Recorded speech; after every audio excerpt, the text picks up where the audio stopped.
first aircraft is an F-18 at the 90. Stand clear to port catwalk and fire line. Stand by to recover aircraft. This is a drill. Go through the ages and bravely give their lives. Will always break its word. The money will still fall on this sword. For freedom, the battle rages on. Good evening, everybody. This is Caesar with the Battle Rhythm Podcast. Welcome back to yet another episode of the show. And as promised, I actually started an hour earlier because I wanted to give you guys an update on everything that the work that's going on right now with the VFW / Grunt Style Foundation relief effort, everything that have been going on. So we're going to have the Chief of Staff for the Department of Texas, Greg Brennan, joining us here in a minute. Also, I believe Mitch Fuller, who is our national and state legislative chair, he's going to be joining us as well. And so what we are going to do is we are going to literally just get right to the point, because on Saturday, if you guys were able to catch the show, if not, it's on the YouTube channel. Please go back and check it out. We were told and given an update by our chief of staff that there were 68 tons of relief stuff that had been collected and actually given out to the not only the first responders but every volunteer that's out there right now. So why don't you give me guys a huge welcome to both the Chief of Staff of the Department of Texas, Greg Brandon, and also Mitch Fuller, who's a national and state legislative chair. And gentlemen, welcome to the show. Mitch, good to see you, my friend. Greg, good to see you, my friend. How are you guys doing? Good, Caesar. How are you, Greg? What's up, brother? How's it going, Caesar? Mitch, how you doing? Long day. Good. You know what, gentlemen? So I've been thinking all day that usually when somebody says that, something else is going to come. Well, it has. It has. Because I've literally been thinking all day, and I didn't have any other thoughts after besides this. And I was telling Greg, Mitch, about the things that I've been doing at work. So I have an ERG group, employee resource group at my job, and I mobilized that. I was able to actually get it to the our enterprise, which is our company wide. And we're going to try to get donations through both the VFW Foundation, also through the TexasVFW.org, and also through the Grunt Style Foundation. We're going to have those websites on, as well as bins for all of the things that are critically needed for them. So we're going to be having bins starting tomorrow up until July 31st, and I'll be delivering those to the District 1 designated post, whichever that's going to be. I don't know if that has been designated yet, but once I have that, then I'll be sending those taken over there to that district. So there you go. That's my update. How you guys doing? Well, it was a busy day. I mean, we, as you know, we had our member training. As Greg knows, we had our member training last week. Yeah. Stood up to talk there that Greg has just been masterful at, along with Tim Jensen. So those regular coordinations. So I sent at their request through our DC office, our VFW DC office. The White House was asking for an update. So I sent a written update. Greg and I worked together on drafting that, and sent an email with a written report. Well, they circled back, and I actually had a phone conversation with Katie Albert in the public liaison office on the phone, about a 10-minute conversation. You don't want to take up her time. Scheduled it and talked about, look, you've got that written report from Saturday. It's an evolving situation, and Tim Jensen with the Grunt Style Foundation and Greg Brandon, our VFW State Chief of Staff, have the lead on this. At the request of our State Commander Dave Walden. And she called me from her work cell and said, "You call me anytime." So, Greg, what I told her I would do was those reports you get, that 9 p.m. update. And so she's got the first one from the July 13th, 14th period. And I told her that I would send those, and she says, "Please do." Absolutely. And in the email, I made sure, please convey our thanks to President Trump for, the federal resources, and all of that. And I told her, we're combat veterans. So when something like this happens, our training kicks in, our military training kicks in. Mm-hmm. I was not a logistician in the Army. Greg wasn't a logistician in the Air Force, but all of us, regardless of what uniform you're wearing, if you're in a combat zone, you're in harm's way, you're somewhere, crazy where logistics matter. Everybody's a logistician. That's the way we think as veterans then it's the mission. Greg, and I think you and I talked about this a little bit informally. The mission kicked in. This is what you do, Greg Brandon. I mean, you've got so much experience at disaster response. It's like second nature, man. It's like flipping a switch. And Katie Albert in the president's, public liaison office, she said, well, that's awesome. And I said, this is what veterans do. This is what we do. And I told her about when I was driving home from Dallas, this is when Americans come together and we help each other. And I drove by on the way home from Dallas back down here to the Austin area. I saw more than 40 vehicle convoy from Tennessee. That's awesome. Tennessee Task Force 2, Nashville Fire Department. Somebody else said they saw something from New Mexico. One of my work colleagues at the state headquarters, state VFW headquarters. So, you've got people from all over the country. Right. And in Texas, we've done that. We've gone to we've gone to North Carolina. We've gone to Missouri. So this is when Americans come together, and this is where veterans definitely come together.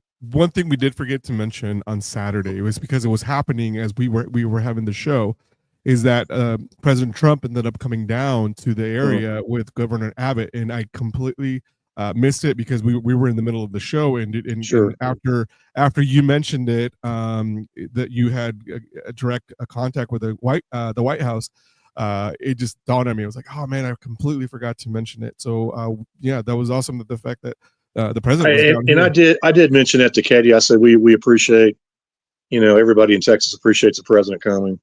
Yeah. And it was a quick in and out. He didn't stay very long. No. But regardless of who the president is at a time like that, seeing the president of the United States and knowing that, the people on the ground, the victims, the families, the first responders, understanding, hey, the president, whoever it is, president of the United States cares. Exactly, which is great to hear. So so as I mentioned in the intro of the show, Greg, we had 68 tons so far. That was as of Saturday. Do you have any updated numbers as to how much we've done? I know there's people on the ground right now at Barnett, right? There's the Barnett post, Barnett 6974. Yeah. So I think rough guesstimate, we're almost probably 80 tons. I'd say between 77 and 80 tons. That's and people may go, well, you were at 69 and you didn't move the needle very far. I'd like to throw in there, though, that the Kerrville area, the Burnett area, Lampasas, San Angelo, San Saba, all those areas that we've been helping out, they went through another round of rain this weekend. Yeah. And I drove home from Dallas on Sunday and stopped into Burnett, stopped into Marble Falls just to check in, and it was raining pretty good. So everybody kind of put a pause on all the response operation, all their cleanup operation, to include the deliveries. I mean, we did have 7 deliveries yesterday and today to the affected areas. So I think we're around about 80 tons. But, one thing I do want to highlight is even though we aren't putting deliveries on the ground, we've got people there. And to your point, 6970, post 6970 in Burnett, we had one cook team go in and drop off 500 meals ready to go out the door. And then some former members of our previous year's barbecue team. So in the state of Texas, we have a barbecue team, and that's picked by the current sitting commander to use it as they go out to these special events and they'll cook and they recruit, and pretty damn good barbecue too. So the team set up and they went out there and they've cooked. I don't know the amount yet, but in the last 2 days have served over 1,500 community members in Burnett. And people are driving 20 and 30 miles to come in and get a meal because everything that they've had is devastated. Yeah. So we're continuing that operation. We're going to continue the feeding. A new round of deliveries are starting tomorrow. Yeah, there's the post right there. I mean, that's chicken. So they had 30 cases of chicken delivered the last couple of days. So there's some cooking fools down there, and I just checked in with them. I checked in with them a little bit ago, and I asked, "Hey, how y'all doing?" And they said, we're rocking it, we're doing good, and they plan on staying and keeping that operation going until Friday. So yeah, I was in contact with our pasty commander, Lynn Toomer. Yep. Yeah, he's leading that effort. Oh my gosh, he's like, "Are you sleeping?" He's like, "Nope, hell no." He's like, "I need you to send me the link to the show, though," which is just exactly for him. Says this is what we do. And he's always been a servant, and that's the kind of people that we have the pleasure of having in our ranks, that just makes it so much better for us to respond in that way. And then our current commander, there he is, 2 American heroes. I don't know which one of us he's talking to, but we'll take that with a grain of salt. And I tell you what, and I'll let Mitch say this, but he keeps on saying that the right people in the right place at the right time doing the right thing. And with what Lynn is doing up there with Eddie and Chris Vandenberg from District 4 and Tom Booth from District 4, they're cooking, and man, their efforts are not going unnoticed. And I tell everybody, go check out Post 6974 on social media, Burnett, Texas, and you'll see their pictures. There's a shameless plug for the Post. There you go, exactly. But I'll tell you what, Sean Jones is the commander there. I talked to him. I try to talk to all the commanders in all the affected areas every day just to kind of get a status check. And they're tired, they're wore out. But Sean is like, "This is what we do." And that's what we've been trained to do. You know what I mean? Like we can go, in the Army. I know, Mitch, you know this. The AR 670-1 only says that you're supposed to get 4 hours of sleep. It doesn't say they're supposed to be continuous. Right. So this is exactly what we do. And I made our commander feel bad, so he said 3 great Americans. Well, he would probably say that Alabama math got him wrong this time. I feel like I need to go get a Rip It or something. As much mobility and supplies we've been moving, feels like the old time in the desert. All we need is a Rip It, and we'd be good.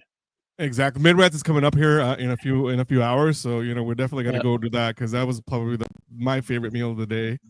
So we're started. So, but it's great. So, all right. So let's get some numbers. I know that we just mentioned that you probably around 80 tons. That's because we had heavy rains again in the area. And then I know that the cooking team is out there, and they did I believe 500 meals. Is that correct? Their first meal was 500, but they've served up to 15 so far, 1,500, because the 500 was yesterday. A cook team from Houston came in, brought all the stuff in, dropped it off with Lynn and team, and they prepared the meals and distributed them. And then they cooked. So they cooked this morning. They cooked breakfast. I don't know if you heard, or we got 2,000 eggs donated. 2,000 eggs. That's fantastic. And they cooked them all up and made breakfast burritos and distributed to folks who needed them. And then this afternoon they cooked chicken, and they also did burgers. So it's not just one meal all the time. They've been, mixing it up, and I feel, good thing. I mean, it's awesome just to know that there's a little bit of variety, and that's what keeps people too. Is it's not the same stuff over and over again. Exactly. And so I heard there was so much brisket that Lynn Toomer did, right? Yeah. He cooked a ton yesterday. I think they cooked it overnight, and they had it ready for the first responders and everybody else. So at this point, can you go over the posts that actually currently taking anything as far as the immediate need, like donations that we can. So the distribution points, or what the posts are doing? You can do the distribution points, and then we can do what the posts are doing. Okay, so right now we have Kerrville post 1480, and excuse me for a second while I pull up all these numbers. It's like herding cats, you know how that is. I'm trying to pull up everybody's number here. While you do that, Commander Walden wants to say, so the egg came before the chickens. So yes, he's keeping us on our toes. That's for sure. That's for sure. Exactly. Yep. So yeah. Let's just say that hopefully he's going to be on the national stage for the entertainment part of it. Yeah, well, yeah. Hopefully, I mean, he's been rocking it, right? He's been Right. doing an outstanding job. So, okay, so here's what we have. I have 67 or 69, 74 in Burnett. They're collecting. Post 80, 1815 San Angelo. They're collecting VFW post 10376, which is Marble Falls, and then 1480, which is Kerrville. And then as of this morning, I don't have the number in front of me. Oh, there it is. We added another one. We added Lampasas, and that's post 8539. They're collecting, and they're going to start getting deliveries also. What I want to say, Greg, post 76 is still on there too, right? 76 is a collection point to Collection send point, stuff gotcha. out. Yep. Yeah, Yep. So yeah. we've been These are using. the distribution points. My Yeah. bad. My No, mistake. you're okay. You're okay. It's good to highlight 76 because Monica and her team down there, they're knocking it out of the park too. Everything Yeah. comes in, and shout out to 8790 in Houston. They brought two trucks last week. They've worked with St. Thomas University in Houston. They did a veterans drive. There are two more trucks coming tomorrow to Kerrville. Our normal distribution is running tomorrow to all the northern tier locations, so Burnett, Marble Falls, Lampasas, San Angelo. So and Burnett. So they're starting to get back to their supplies again, and then we haven't even talked yet about all the post operations that are collecting. I'm getting phone calls from posts and district commanders saying, "Hey, when do you want us to move?" And I'm saying, collect it, let me know what you have, and then we'll put you where it needs to go. This is great. The fact that how everybody's just coming together, and it has nothing to do with being in the VFW or anything like that. It just has to be with being able to serve and being a humanitarian, and that's just being a good citizen for our fellow citizens, because that's what our mission is supposed to be, and we never stop serving. You know what I mean? This is what we are meant to do. And this is great. The fact, the outpouring of love that everybody's been showing, as far as giving up their time, cooking for these guys, and then doing everything that we need to do. Mitch, I know you mentioned something last time that we also need stuff for the rescue dogs, right? Because we keep forgetting about those guys that hey, give them some obviously water, but then food for them as well, because they also need to be sustained. Yeah. I won't take credit for that. That came from the Kerrville Post Commander. And Greg was standing there when he said that, and raw chicken. I've got a Newfoundland and a black lab. Yeah. That my girlfriend and I have, and they've been on raw diets before. So kibble, kibble's fine, but that protein they get from raw, so you can give them raw chicken. I mean, they can eat anything raw. So. Yeah. When people think about donating food, think about donating food also, obviously to cook for the first responders and the victims and whoever else in the community. Yeah. But donating raw, donating chicken and stuff like that is for those dogs. And those dogs they'll go 2 straight days. Yep. Yeah. And not quit. Yep. It's just part of it fuels their mission, to find people. We're on God for we're looking for remains now. We're looking for looking for bodies. So those dogs, they're part of the first responder. Yep. That's a great part about like I said, everybody is doing their part as far as helping out and everything. So that's great. And those dogs do deserve a lot more credit, a lot of credit, but they normally don't get, right. But they're the ones that actually are able to unfortunately find. And they're affected by this. Dogs have emotions. That anybody that's owned a dog, they know when we're they're humans are not doing well, and we know when they're not doing well. I mean, they don't call them man's best friend for nothing. So, they're affected by this. Exactly. And Caesar, something I want to point out, and Mitch, you hit it on the head too, is dogs are feeling it as well. So, when we're doing these collections and these donations, throw some dog food in, throw some cat food in, because they're just as much impacted as you are. Because if you're displaced, your pets, and I don't call them pets, I call them fur kids. My fur kids are displaced if I lose my house too. So when you do that donation, throw in a bag of dog food. I mean, we had a group from Galveston come over the weekend, and Rocky Weekly, shout out to you, Rocky, the Galveston president of the auxiliary, and he's like, I got 20 bags of dog food. Can you use it? I said, Rocky, bring it. Well, we thought they were little. They were 80-pound bags. Oh man. So, and they went just as quick as everything else too. So, consider your fur kids, consider the little ones, your children, consider the elderly too. So when you make those donations and you pick up those supplies, and consider all of the populations as well. Exactly. So, all right. So let's talk about this. So, I want to make sure that everybody knows if you are going to be making some donations, especially monetary donations, please go to texasvfw.org, and then click on the donate button, and we'll take you into the Texas VFW Foundation website for you to actually go ahead and make those donations, and then also go to the Grunt Style Foundation, their website as well, gruntstylefoundation.org, if I'm not mistaken. Correct? All right, so go in there and then donate as well. So that's just the tip of the iceberg, and this is helping get other things that they're not able to do, because as Tim mentioned on Saturday, is that they are actually able to give any, I'm going to call them first responders, anybody that's helping out, volunteers, gas cards for them to actually get back and forth to wherever they need to go. And that's essential because, at least they're giving them a little bit of help to themselves. That way they can go ahead and get to where they need to go, because they're going back and forth. And you bring up a good point too about the gas cards. Saturday and Sunday when we had the rain in the area, ops were stopped pretty much. And, Kerrville, Eric Burton, the Kerrville commander, he's like, hey, I've got a full post. What does everybody else need? And so we coordinated a movement of material and supplies from Kerrville to these other places that are hit, because Kerrville's the center of the universe, if you will, for this incident, this disaster. But we haven't hit on San Angelo or San Saba or Lampasas or Burnett or Marble Falls. So he's moving stuff back and forth, and he's using those gas cards. Yeah, awesome.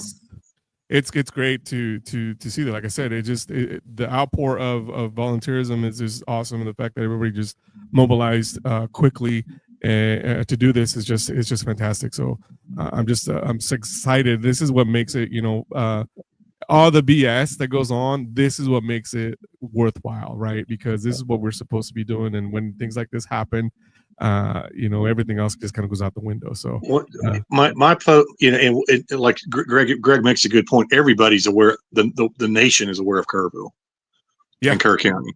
I mean, that's where most of the devastation happened, and most of the deaths happened. A large majority of the deaths happened was Kerr County. There's deaths and destruction elsewhere in my area, Western Williamson County, Leander, Liberty Hill. My post is in Leander, unaffected by this, but my post is doing our part. But somebody commented on one of my Facebook posts from the community there, and the comment was, "Man, there are so many volunteers here, and most of them are veterans." It's the Sandy Creek area there that flooded, and so there was some jurisdictional, Travis County and the city of Leander, so there was a little bit of drama about finger pointing. But the bottom line is, dozens of veterans are out there volunteering. So the communities that are affected to whatever degree, right. The massive destruction in Kerr County to, destruction on a different scale, but destruction nonetheless, and an impact nonetheless. Yeah. The communities are rallying, and you've got veterans that are stepping up, and that's what the White House wants to know. Right. That's specifically why they reached out to us, is what, we just want to know who's doing what. Exactly. And this is one of our finest hours. Exactly. Crisis reveals character. Crisis initiates the mission focus in us, as we've talked about.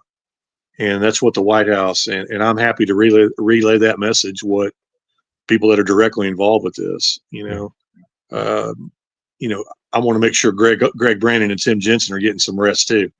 Yeah. And taking care of themselves. Yeah. Too. Because they need to be, we forget about ourselves sometimes, when we get locked in like this, and you look up and you've been going 100 miles an hour for like 5 straight days. I think what is this rescue?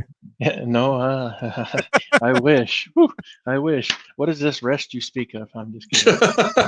But to your point, I think Caesar, you mentioned it, and even Mitch, you mentioned it.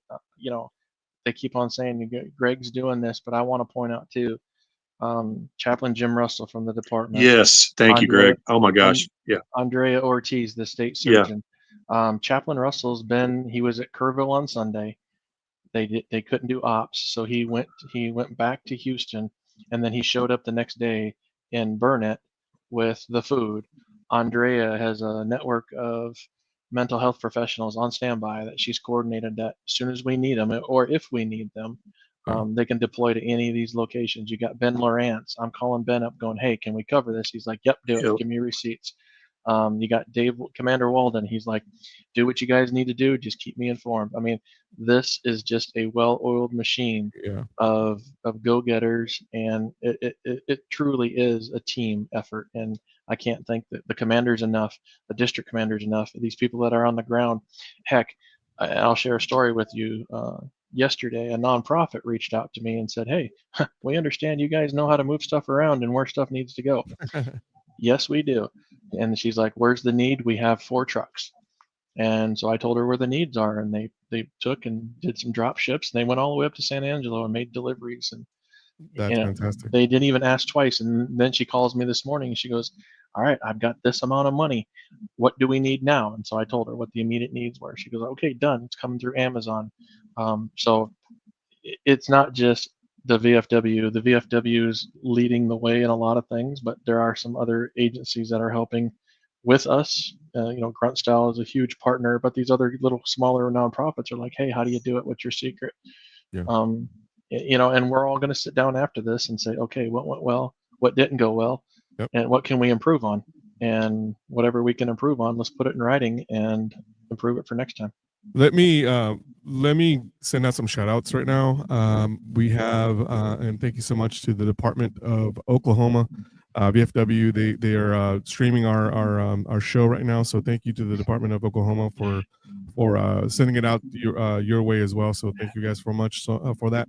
I also want to thank, obviously, Greg, you already mentioned it, Grunt Style, but Grunt Style Foundation for everything they're doing. I know Tim Jensen is actually spearing that, so thank them very much for that. And I know you guys, at least I know Mitch is part of the board there, or directors. I think Greg, I don't want to say yes or no because I don't remember, and I have a goldfish memory. I'm like Ted Lasso. I'm a goldfish.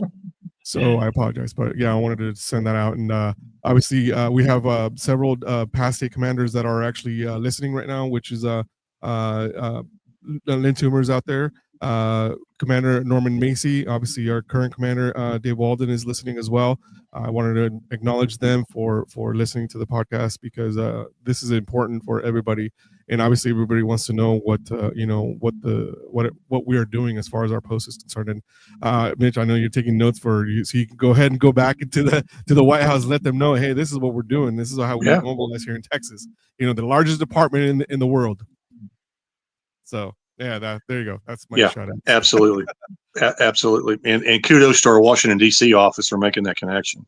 And that again, this is a demonstration of the influence and cachet of the VFW in Washington, D.C. Not to go off topic here, but no one testifies before Congress more than the VFW does. Correct. And so that credibility that we have as the oldest and largest veteran service organization, we're the tip of the spear. And so when somebody wants to understand the veteran community writ large, we're the first VSO they come to. Because we're so recognizable, and that is not diminishing American Legion or anybody else at all, because the American Legion has been tremendous during American Legion Post 208, in particular in Kerrville. But this is so kudos to them. But this coordination, this update reporting with the White House came out of our VFW Washington D.C. office, and so that's what we do, man. I mean, we advocate, and we're fulfilling a mission of our congressional charter as we speak. Right now as we speak with what we're doing in our communities and aiding the afflicted here and comforting the afflicted. It's great. This is a humanitarian mission, and a lot of a lot of our combat veterans have, particularly the Marine Corps. The Marine Corps is huge. That's a big part of their bailiwick and their mission is humanitarian response to tsunamis and white earthquakes. So the Marine Corps, worldwide has done this type of stuff right. For a long time. And we mentioned this on Saturday too, that what we're doing now, we're taking notes and we're drawing and we're going to put a plan together. Now, is it going to be 100 people responding to an incident?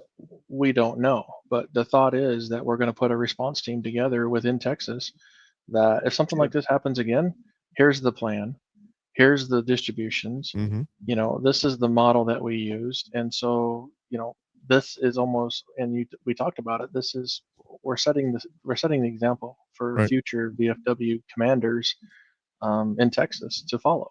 We're setting precedents for that, and yes, I think at this point, we could call it a QRT, a quick response team, or your emergency response team, or something of that nature, because that it's important. You know what I mean? Like you mentioned, if it wasn't for you guys actually, kind of taking the bull by the horns, for lack of a better term, I think maybe it would have taken a couple more days for us to respond afterwards, right? So somebody had the bright idea, like, hey, let's do this. We gotta move, because there was a lot of people that were affected by this, and I don't know. And to be honest with you, I try not to get involved in the count just because it makes me, obviously sad, and I don't know if I told you guys the personal connection that I had to Camp Mystic, right? Did I tell you guys about this? No. Okay. So no, you didn't. So a friend of ours called us I think the Sunday after the 4th of July or the day after, and she was crying. She called my wife and she said, she's like, "What's wrong?" She's like, "Well, I'm devastated right now." She's like, "What happened?" She's like, "Well," she was talking about the floods. Her daughter, her 8-year-old daughter, had gone to Camp Mystic 2 weeks before. Oh wow! And so, think about how she felt if it would have been 2 weeks earlier, right? And so that to me, I mean, I have a 7-year-old. I'm like, to think about that, my 7-year-old being gone. It's like, what the heck, any of my children at this point. But that was one. And then when I was interviewing Beth West, was the president of the VFW Foundation, she said that one of the auxiliary members actually had somebody that was actually affected, and they cannot find the body at this point. I don't know if they have since Saturday, but that was her thing, and she started crying at that point in time, and I'm like, this is very, very emotional, very personal at this point, because we know people that have been affected by this tragedy. So I have a friend that is in the rodeo circuit, and her son is just started out in the rodeo circuit, and so he knew Shiloh. I'm not sure if you followed that story with the mom, dad, and the son Shiloh, and they're impacted from it too. And mom's having to explain Shiloh not being there anymore, and then they did a really awesome tribute to him on Facebook. And Mitch, I shared that with you too. You did, yes. I'd never seen that before. They put powder on the back of the bronc, and the bronc went out of the chute, and there was a big cloud and a big powder, and that was a tribute. It was a very touching tribute to that young man. Yeah, it's at this point, like, now it's becoming personal for a lot of people, because they all these stories that are coming out, you had hundreds, about 100, 200 people or so, give or take, that were directly affected by it. And it's just it's sad, that we're still in the recovery or the phase at this point, and hopefully we're making some headway in that sense. And so the big part that I want to point out that Tim didn't mention is that we were able to mobilize a lot faster than our government did, because we don't. I don't want to say that because we don't have the red tape, but it's literally because we just have the quick response that we're able to do that. So I joked with I think Mitch or maybe Dave, one of you guys, but I said our plan started with no plan, because because I called Mitch on a Saturday night going, we need to fix this. This is an issue right now. And he's like, hold on, I know who to call. And so we started this. So our plan started with no plan. Yeah. Well, sometimes it takes this one phone call and be like, you know what? I got an idea. Hold on. And then, sometimes they say that, bad ideas turn into great ideas. And, when do we start? That type of thing. Everybody just kind of goes the same way. It's like, I think at that point, Mitch is like, hold my beer. I'll be right back, and made a phone call.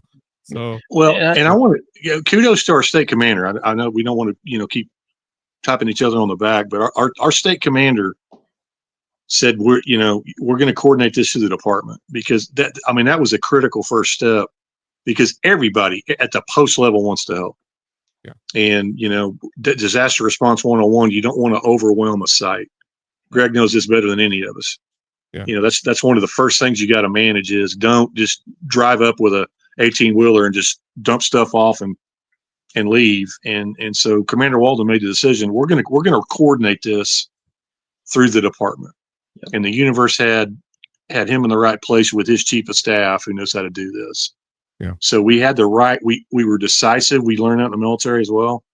When you're in charge, be in charge, make a damn decision, and let's get it rolling.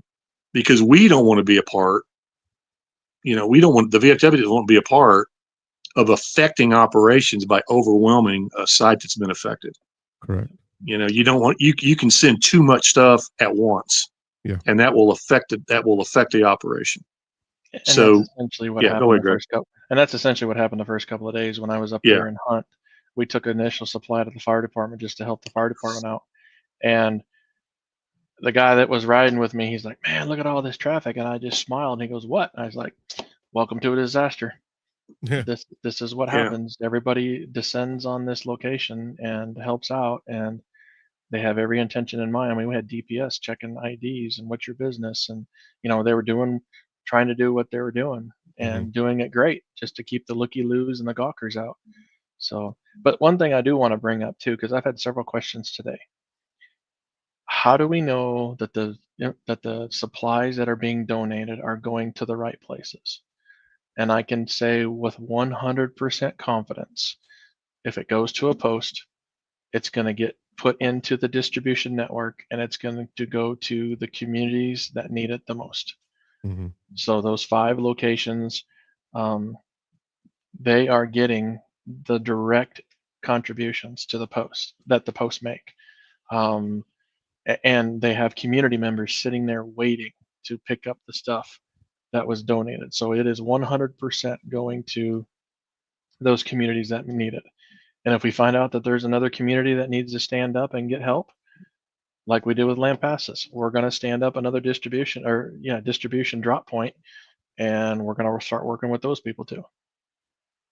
Which is good that we're able to get that response. And I think Tim mentioned the other day that San Sabas was actually doing it as well, that they were able to send it up.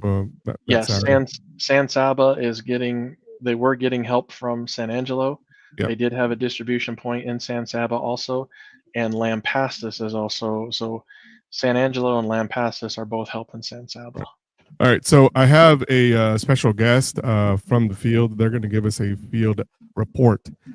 So please welcome past State Commander Lynn Toomer, who has been graciously working that barbecue pit. And my friend, you look a little tired over there. Are you okay? Oh yeah, we're good. There's plenty of people down here. I was just laughing because Greg says we started this thing without a plan. I'm like, no kidding, because we were at the School of Instruction, membership instruction, and he walks out and says, "Hey, can you and Eddie go cook?" We're like, "Hell yeah!" So that's how it all started. And the next morning, we're down here. That's the quick response right there. I mean, absolutely. The next morning. Do you have an updated number, Lynn? An updated number on what? We were saying about 1,500 people that y'all have fed. Oh shit, that's per day. We're feeding 800 to 1,000 for breakfast, 800 to 1,000 for lunch. We're feeding 2 different towns around us. Wow. So Yeah, I mean the food. We got a couple of deliveries from Houston. The post down in Houston sent up 1,600 pounds of chicken. And Greg, that's why I called you. They sent up 2,000 eggs. Somebody donated 2,000 eggs. That's so fantastic. now we started out just doing lunch, and now we're doing breakfast, lunch, and dinner. Oh. So yeah, it's freaking crazy. That's awesome, Lynn. That's awesome, Commander. Yeah, awesome. But that's what we do. That's what we do. So tell us how are the spirits down there right now? I know you guys definitely have some volunteers that are actually at the post. How's everybody's spirit right now? Oh, they're great. I mean, when you're in there, I'll shoot some pictures out to you. But you got the Girl Scouts are down here. It's just incredible. When we make all this food, most of it we ship out. We've got people delivering hundreds of meals all day long, and we got a lot of people coming in too, but it's all to go. Right. So, I mean, in the Girl Scouts, they got a whole Girl Scout troop there, and man, they look like just little robots. They're just putting these hamburgers together. They're putting brisket plates together. Whatever we tell them to do, they're just hammering down on it. It is awesome. The teamwork down here is incredible. That's great. And how do you find? Are you seeing any of the first responders that are actually coming in, taking a break from what they're doing? Have you been able to talk to any of them that have been in the very front line? The only ones I've gotten to talk to are the police that came around to the back of the building, because that's where we're cooking out of. That's where the smoker is. So I got to talk to him, and he said they're doing really good now. They're in the recovery mode, but I don't get to come inside except to use the bathroom because I'm back there cooking. So, and I mean, we cooked brisket and pork butt till 4 o'clock this morning, came home, took a shower, laid down for about an hour and a half, and we're back at the post at 6 o'clock to start breakfast. Yeah, I was telling Mitch that the Army in the AR 670-1, which is the Army regulations and standards, you're allowed to have 4 hours of sleep. Now, whether those hours are continuous, I doubt that. But you're supposed to have 4 hours of sleep in a 24-hour period. Marines only get 2, Lynn. Right? That's exactly right. And that's if we're lucky. Right. The Air Force, we have to have 8. So and you're in an office. Oh, hey, I've got 5 deployments. Thank you very much. The spirits are good. The spirits are good down here. You picked a great post.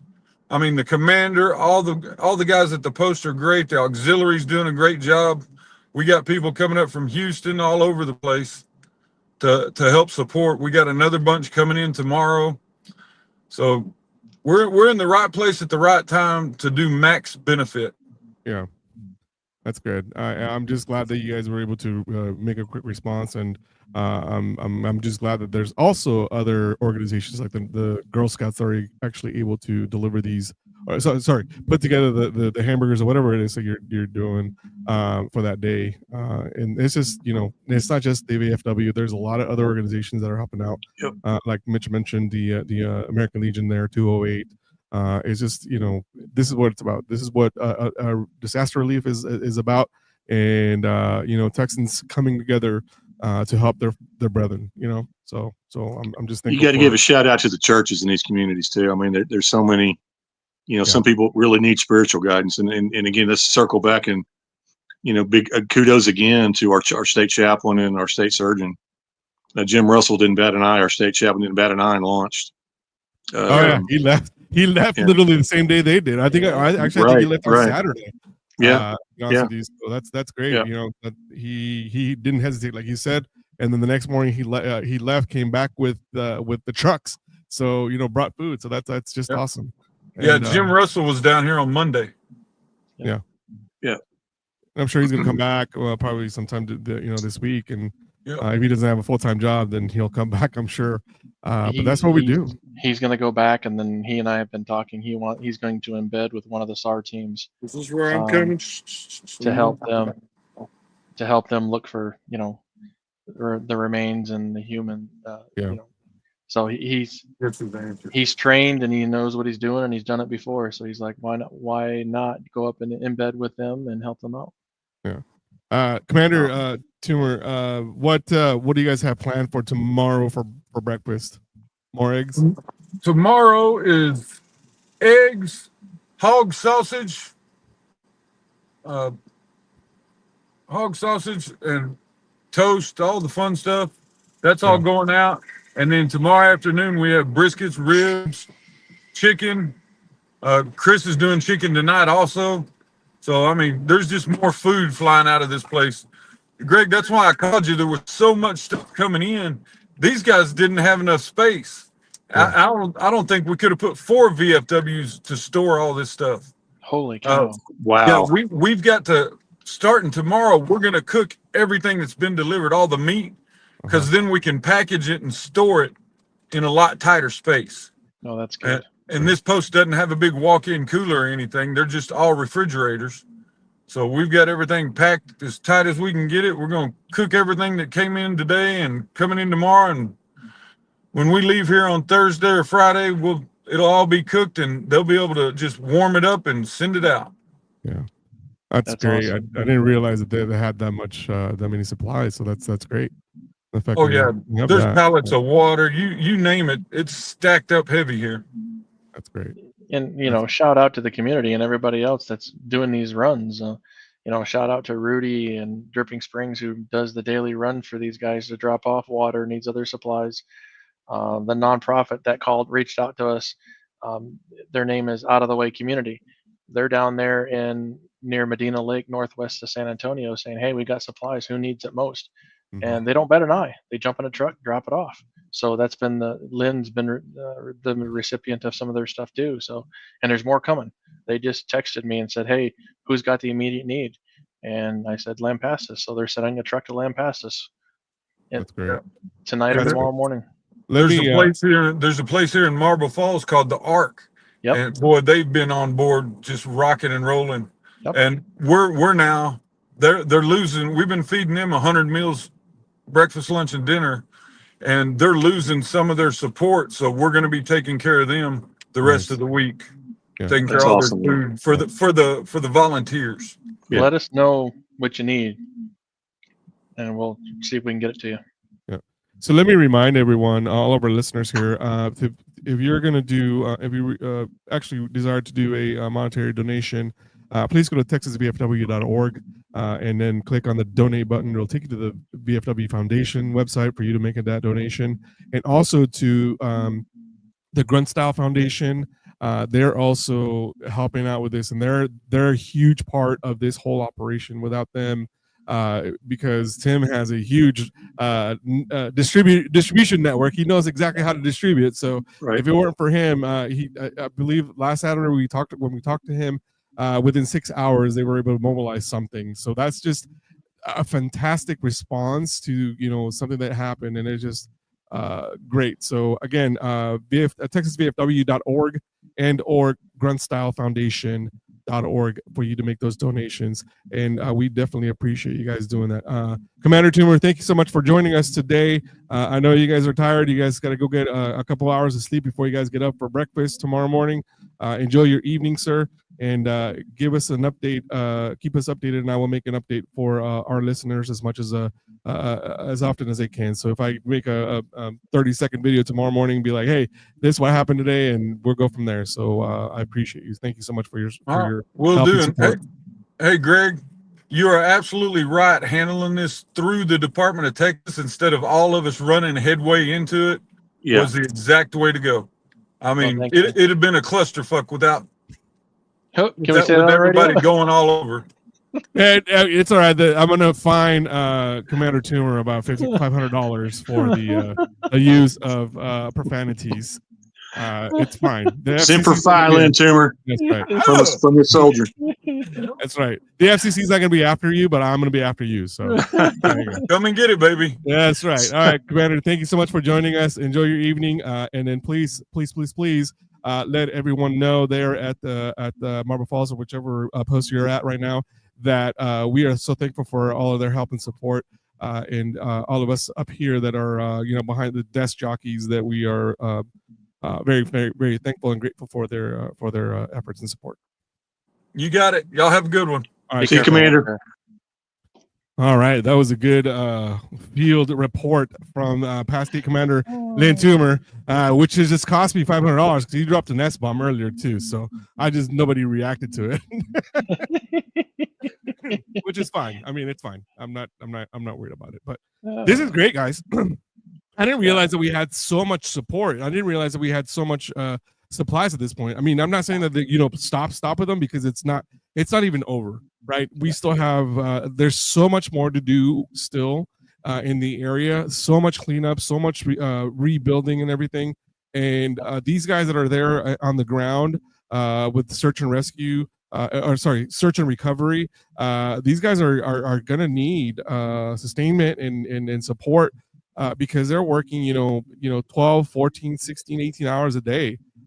Even the dogs are doing the same, and it's just our support is that this is the only way that we can support them right now. We're going to keep doing that. So again, texasvfw.org and or gruntstylefoundation.org to make those monetary donations. And we're not done yet. We're gonna the initial phase, I think we can probably say by the end of the week we're going to be done with the initial phase, and then we're going to start going into that sustainment, that recovery of, okay, what does the community need to start cleaning up? Those lists that we have sent out, the districts are going to start collecting those across the state from the 285 posts that we have, and then we're going to start collecting that and putting it into different spots around the state, and then collecting those from those different collection points, and then we're going to send them into the areas. And so and we're going to need volunteers to help with water remediation and cleanup, and so we're in it for the long haul.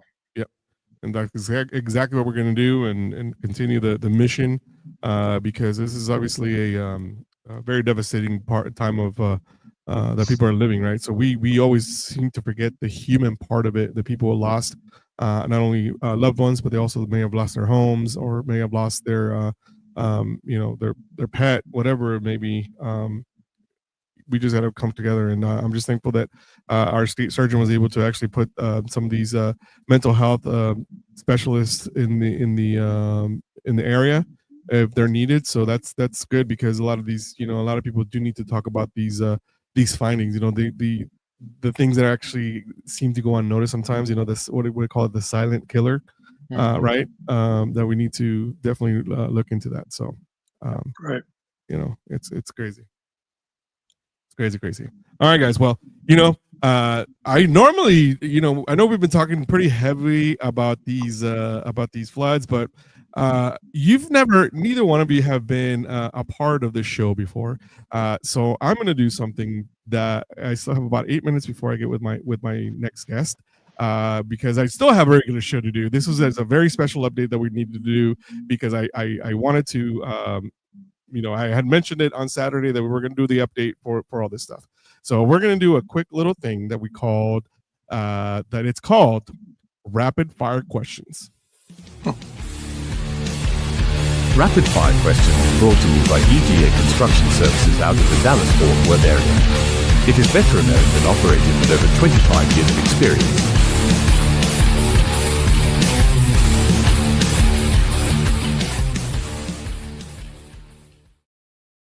All right, rapid fire questions is brought to you by U.S.A. Construction.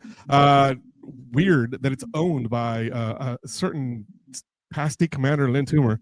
He is a sponsor of the show. He's a sponsor of the segment. So this is the way it's going to go for this little bit, and what it's called is rapid fire questions. So I'm gonna give you guys a question, and you have to answer it as soon as the first thing that comes up to your mind, you're going to answer it. So I'm going to give you an example of something, like what's your favorite, before I ask this question, soft drink. Okay. What is your favorite drink? Coke. Thank you. We'll add the rum later, or the whiskey, which is fine. Well, bourbon, if you're asking alcohol, if you're asking soda, it's Coke. If you're asking, alcohol, it's bourbon. So we'll call those enhancements. Enhancements. Yes, exactly. Enhancements. All right. So now you kind of know how this is going to go, right? And it's just this light in the mood. I know we've been talking pretty heavy about this whole thing, and I just kind of want to make sure that we're in the right place. And I like to have fun with this because it's just it gives our listeners something else to look forward to, right? So that's what we do. So all right, I'm gonna start with you, Greg. I want to ask you, what is your favorite military movie? Iron Eagle. Dude, good pull. Yeah, I have not heard about that movie at all. You haven't? I'm just kidding. I'm just dating myself a little bit here. No, you're fine. Every time I ask that question, everybody says, Top Gun. Come on. Seriously? Top Gun. And then, all right, so we start, Mitch, we're going to come back to that question. We're going to ask you a different question now. Okay. If you were able to go anywhere right now, where would that be? If I were able to go anywhere? Yeah, like bucket list place. Australia. East or West Coast? Because East is Perth, or sorry, West is Perth or Sydney. Sydney, that area. Okay, I went to Perth and Fremantle, which was awesome. Yeah, Australia. I know people, and when I was in college, I worked for a former United States ambassador, and he was Ambassador Edward Perkins, a mentor. He was ambassador to the UN, South Africa, Director General of the Foreign Service. His last posting was ambassador to Australia. Nice. And so he retired and came to the University of Oklahoma, and I got to work for him when I was in graduate school there. So he loved Australia. Loved it. All right. Greg, favorite book? Wisdom of a Bullfrog. Who do you know who wrote that? Admiral McRaven. Nice. Mitch, favorite movie? Favorite movie? Godfather. Favorite military movie? Patton. Ooh, yeah, that's a good one. Yeah. Lessons in leadership all throughout that movie, and a close second is We Were Soldiers. With yep. With Mel Gibson playing Hal Moore. That one was actually filmed up in California, just up of Camp Roberts. It's a great movie. Where I was at. So, all right, gentlemen. Well, I have a few minutes left, and I just want to get your final thoughts on this. So, thank you for playing our game. That was a pretty quick thing. When you guys come back and actually do another full show, we'll go into I usually do it it's like a 30-minute thing anyway, but this is just a little taste of what you should expect next time you come to the show. So you are friends of the show. Anytime you want to come in, let me know, and we will schedule in so you can do all that stuff. So final thoughts, Greg. What do you got? Thank you for highlighting this. Again, we're not in this alone. We have some awesome sponsors. We have some awesome strategic partners. We have an awesome network of distribution set up with our commanders and our communities, and that's what this is all about. Is we're here for not only the veterans, their families, and the communities that we live in, and we're going to keep doing this until everybody says, okay, we're good. Yeah. Well, what about you, Mitch? Final thoughts? I would just say continue to pray for the families and the victims that have been affected by this, and the Camp Mystic. I was talking to the White House today about Camp Mystic. I mean, it's heartbreaking. Any loss of life, but that one is just straight through the heart. And then thank you to everybody that's there on the ground assisting. Like we've talked about. The most important level of VFW is the post level, because the posts are right down there in their communities, and our posts are stepping up big time with the community partners. And so here's the payoff of our posts being successful and involved in their communities, because that's who's making this happen right now. So thank you to every post commander out there, every member of our organization that has stepped up, and thank you, Tim Jensen of Grunt Style Foundation. Yes, because like Greg said, it was one phone call. Greg Saturday, he called me, and I said, well, I'm going to get you linked up with Tim Jensen, and boom, it started happening. So thank you to everybody involved, and just let's please continue to keep those affected in our prayers. And thank you to the other departments that have called, they have sent stuff. They want to be actively involved. So thank you to the other departments, because absolutely you are part of this response also. and we couldn't do it without you guys also. So shout out to Oklahoma and all the other places. Yes, Roger that. Have contributed. Exactly. And with that, gentlemen, I thank you guys so much for being here today on this special edition of the Battle Rhythm podcast, an hour earlier than normal, because again, this is very, very important for us to highlight everything that has that has happened since Saturday, since we last talked. And we will try to do it again sometime this week and or next week for sure. That way we can go ahead and give people more of an update on how it is. Once again, if you guys are wanting to donate, please go to texasvfw.org or the gruntstylefoundation.org and make your donations there. We totally appreciate you guys being here. And with that, guys, thank you so much. I will catch you guys later. I will send you guys a text and a shout out. Again, thank you guys so much for what you're doing, and we'll continue this fight as long as we need to. And like Greg said, it's gonna be a sustainment coming up effort here in about a week or so. So we will keep you guys posted on that. Thanks, Caesar. All right, guys, take care. Thank you guys for coming in. Yeah. And with that said, ladies and gentlemen, we are going to go ahead and take a quick little break. And when I come back, we are going to go ahead and talk to my regularly scheduled guest, Brigadier General retired Twanda Young. And she is the author of a book called Dare to Lead Differently. And we're going to talk to her for the next couple of hours. And I'm excited about this because she was highly recommended by one of my very good friends, Darlene de la Plata, who is also the president of People for a New America, which is also in conjunction with Veterans First Initiative, and with a very good friend of the show's, Richie Onari, and also with Jesse Moore. And I'm very, very excited with that. So when we come back, we are going to be talking to the general, and we are going to be asking her question after question. So stick around. You're listening to the Battle Rhythm podcast here on Voice of the People USA Radio and TV Network, BUC Digital, and Patriot Radio. We'll be back in a few minutes.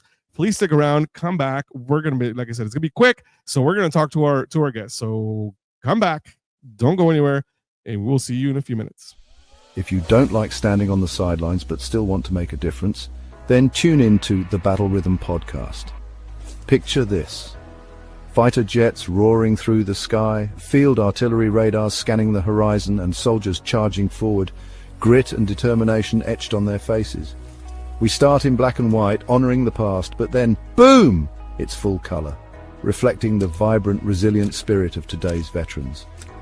The Battle Rhythm podcast isn't just about military strategy or historical battles. It's a lifeline for veterans, a platform for voices often unheard. We dive deep into mental health, tackle suicide prevention, and build strong community ties. With guests from non-profits to military advocates, we are here to make a difference, together. Join us every Tuesday at 9 p.m. Eastern Standard Time on Voice of the People USA Radio and TV Network, and be part of something bigger. Because when the battle ends, the rhythm continues. Subscribe now and let's march forward, united. When it comes to your home, don't settle for good enough. Choose the crew who lives by integrity and excellence. Here in Dallas-Fort Worth, EGA Construction is a veteran-owned and operated company, meaning discipline, dedication, and honesty aren't just buzzwords, they're our way of life. With over 25 years of experience, we take pride in delivering on time and on budget every single time. From stunning remodels to steel buildings to tenant finish-outs, EGA is your one-stop shop for all things construction, because you deserve a partner who listens, communicates, and stands by their word. We're not just building spaces, we're building trust. Our team's military background means sharp attention to detail, transparent process, and a relentless commitment to your satisfaction. And as proud sponsors of the Battle Rhythm podcast, we keep our ties strong with the veteran community, because service doesn't stop with us, it continues in everything we do. Ready to work with a team that treats your home like their own? Choose EGA Construction, where precision meets passion. Welcome back to the Battle Rhythm podcast. My name is Caesar. You're listening to the Voice of the People Radio and TV Network, also on BUC Digital and Patriot Radio. And thank you so much to EGA Construction for bringing us our last segment and also being one of the sponsors here for the Battle Rhythm podcast. And I am so excited about my next guest. I have been looking forward to this interview for a couple of weeks now. It's probably been about a month and a half. We've had some scheduling not conflicts, but time that she ended up going to overseas to China. She's like, I am not doing your show because I'm going to China. I said, okay, fine, which which is fine. I'm just teasing. It's great time. She's a very busy lady with everything that she does. So without further ado, ladies and gentlemen, I would like to introduce to you my interview of the week.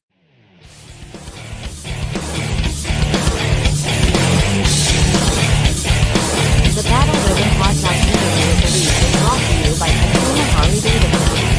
Stop by the Street Center next week for all of your Harley Davidson needs.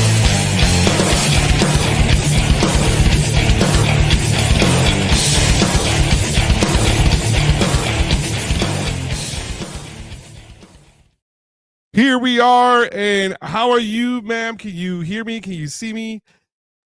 And hear you, and now I can see you. Welcome to the Battle Rhythm Podcast, General. Thank you so much for being here today. I am so honored and thankful that you were able to make the time for the show. Thank you so much for allowing us to come to your for you to come on the show. So thank you. It's a welcome opportunity. Thank you for the opportunity to share value. Of course, and you were very highly recommended by, like I mentioned, by a friend of mine, Darlene de la Plata, who is the president of the People for a New America organization, which is which was founded by Richie Honori, and he's there. That organization is just fantastic. What they do for veterans, First Initiative, is just great. They just had a telethon on June 7th, which I was a part of. Was part of the whole production, part of the entire thing, and we were trying to do an interview with you during that time because we wanted to have some military leaders and also some veterans in the mix, so they can actually see what they were what the foundation is all about. Mm-hmm. And unfortunately, with scheduling conflicts and you being a very busy person, we were not able to connect during that time, but we're able to connect now. So here you are, and again, I'm just excited about it. I am too, and it wasn't because I didn't want to be there. I was in Hong Kong for getting a leadership award. So charge it, as they say in the South, charge it to my head and not my heart. As to why that's right. As long as you keep coming with the sweet tea, I am fine. We're good to go. But I don't know if you caught a little bit of the previous segment. I ended up having to do a quick update on the Texas Relief Fund. Yeah. Texas Relief flooding that's been going on. So the Department of Texas, the VFW, which I'm a big part of, mobilized on Saturday. I think July 6th or so, give or take a couple days, for the victims of the flooding in Kerr, the city of Kerr, Kerrville. And so they partnered up with the Gunstyle Foundation, and they've been able to actually get about, I believe they said about 80 tons of supplies and feeding 1,500 people pretty much a day for this. And so I had to do a quick update on it because I had a special edition of the show on Saturday. And the chief of staff asked me to go ahead and see if we could do an update, and I gladly agreed. I'm not going to deny that opportunity. It was just great to see the outpouring of that. So I commend you for making sure that people are staying aware and keeping it in the limelight of importance, so that it doesn't fall on the radar with everything else that's going on in life, right? Yes, ma'am. Be able to care for our veterans, and not just our veterans, but any civilian that finds themselves in need, and to be able to give is extremely important. So exactly. I commend you, and I commend FW, which I'm a part of as well. Nice. Of putting forth, keeping our word. Exactly, and which is our current national commander, Chief Liphart. His biggest thing is honor the contract, and I always make fun of him. He's like, honor the contract, because it's true. We signed that dotted line saying we're going to put our lives in this. Now it's your turn, meaning the government, or our nation to actually, back us up in doing what they're supposed to do, because we held up our end of the bargain. Now you do the same. And what I mean by that is because we need to come together as a nation and help, our brethren. We need to work and help here more than we need to, I get the humanitarian thing, but we have a lot of homeless veterans. We have a lot of sick veterans. We have a lot of people that actually suffer from mental health that, that are combat veterans, veterans that have just been, affected by a lot of different things. And this is our fight, and this is what we need to fight for. So I'm a huge advocate for that. Well, I think it's important for us to, there's a song, I'm a PK kid for your audience that doesn't know what that is. That's a preacher's kid. And I can be trusted. I promise you, I can be trusted. There's a song that my mom taught me. It's called Sweep Around Your Own Front Door Before You Try to Sweep Around Mine. It's by the Williams Brothers, if anyone wants to check it out. But the essence of that song is taking care of what's around the house first. Right. Then you go out, because we're leaders in our home first. Right. Before we can lead outside and externally. So, but I do think as America, as people, as we are, we have the capacity to be able to take care of not only home, but abroad, to continue those relationships that are necessary for us to keep everyone safe. And I agree with you. We all raised our hand and said those 72 indelible words. And those words mean something, not when we're in uniform, whether we're in or whether we're out. So I'm just appreciative to VFW for keeping their word and honoring the oath we all took.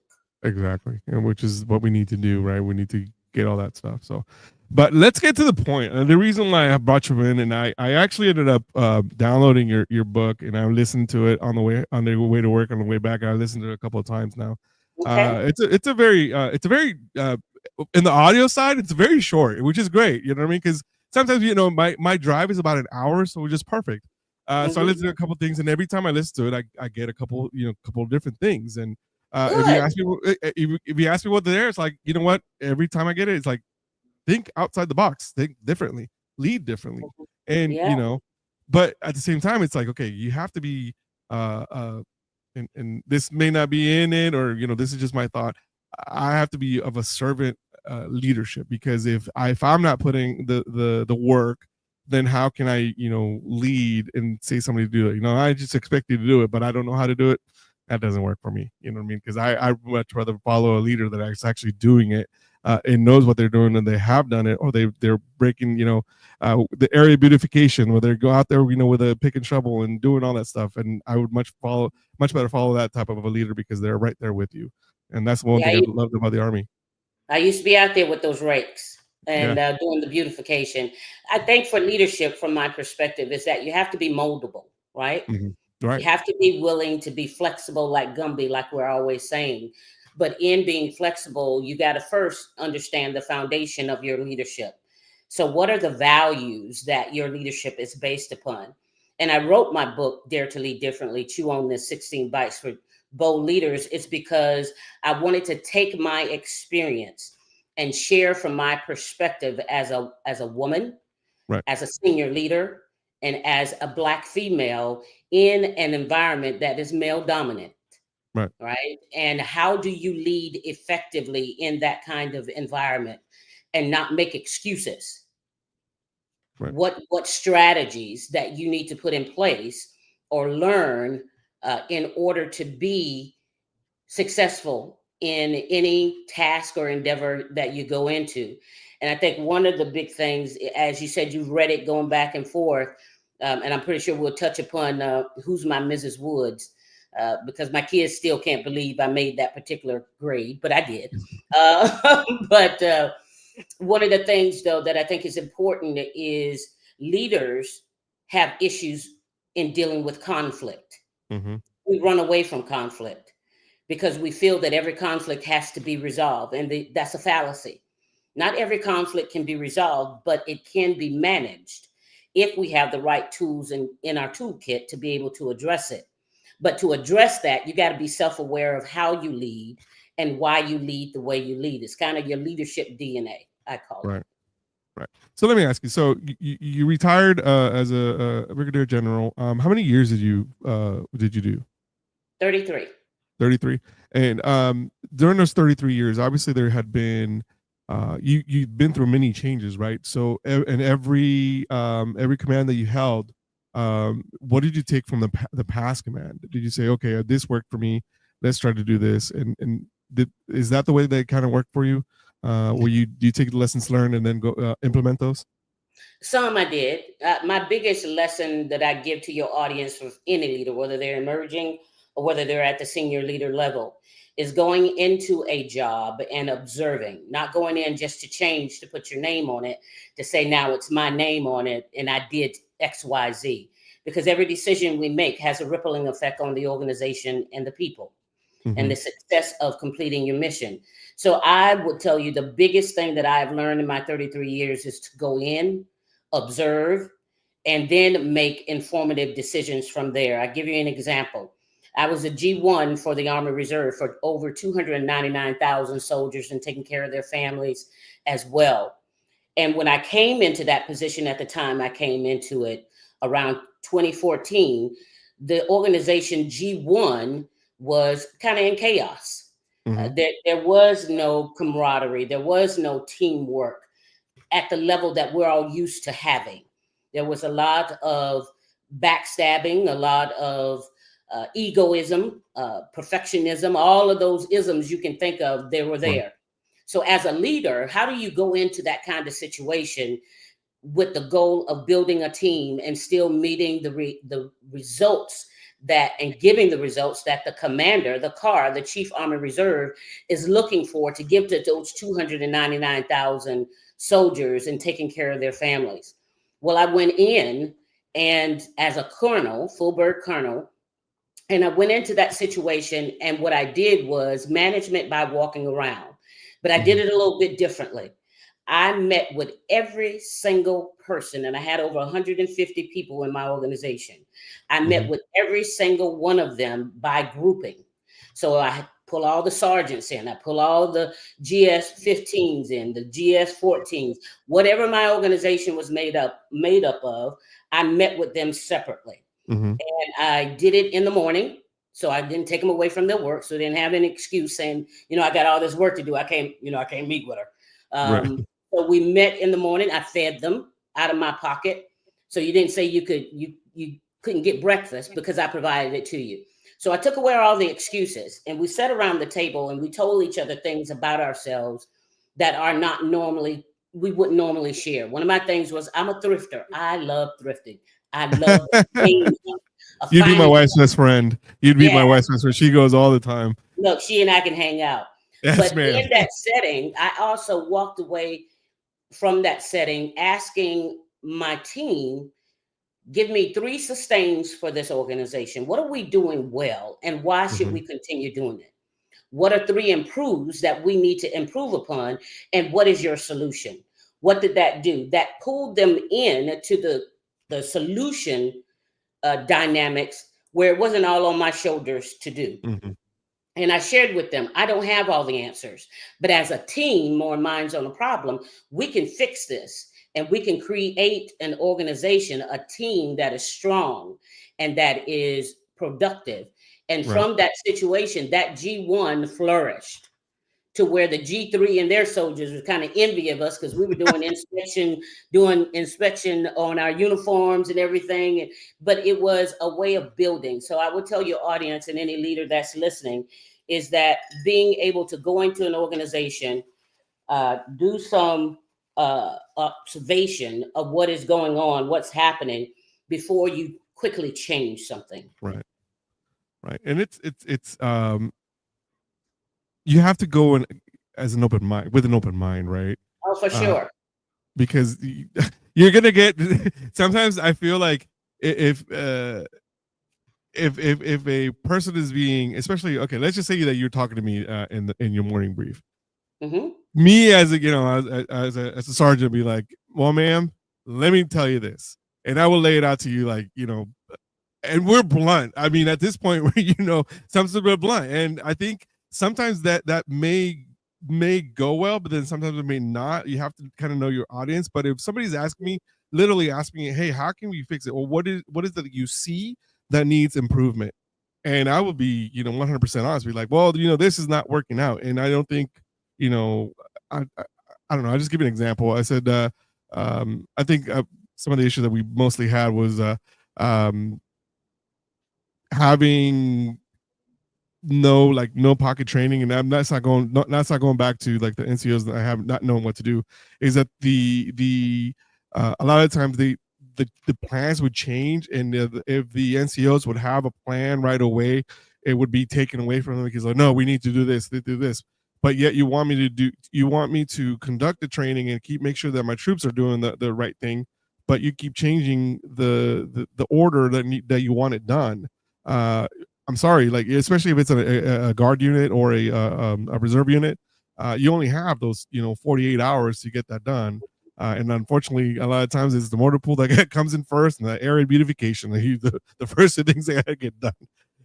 So I would say, I'm like, look, this is what needs to be done. Can we please get these training? We don't touch the equipment as often as we need to because we're not an active duty unit. So I was in a radar unit, so we didn't have a radar for a long time, but that job was always there. I'm like, I have a ton of PowerPoints that I could start teaching my guys. Like, land navigation is one of them, especially like, grid, because for a radar unit, I have to get you at least to a 1 meter. So I need a 13-digit grid. So I got to make sure that my guys know exactly how to get to a 13-digit grid.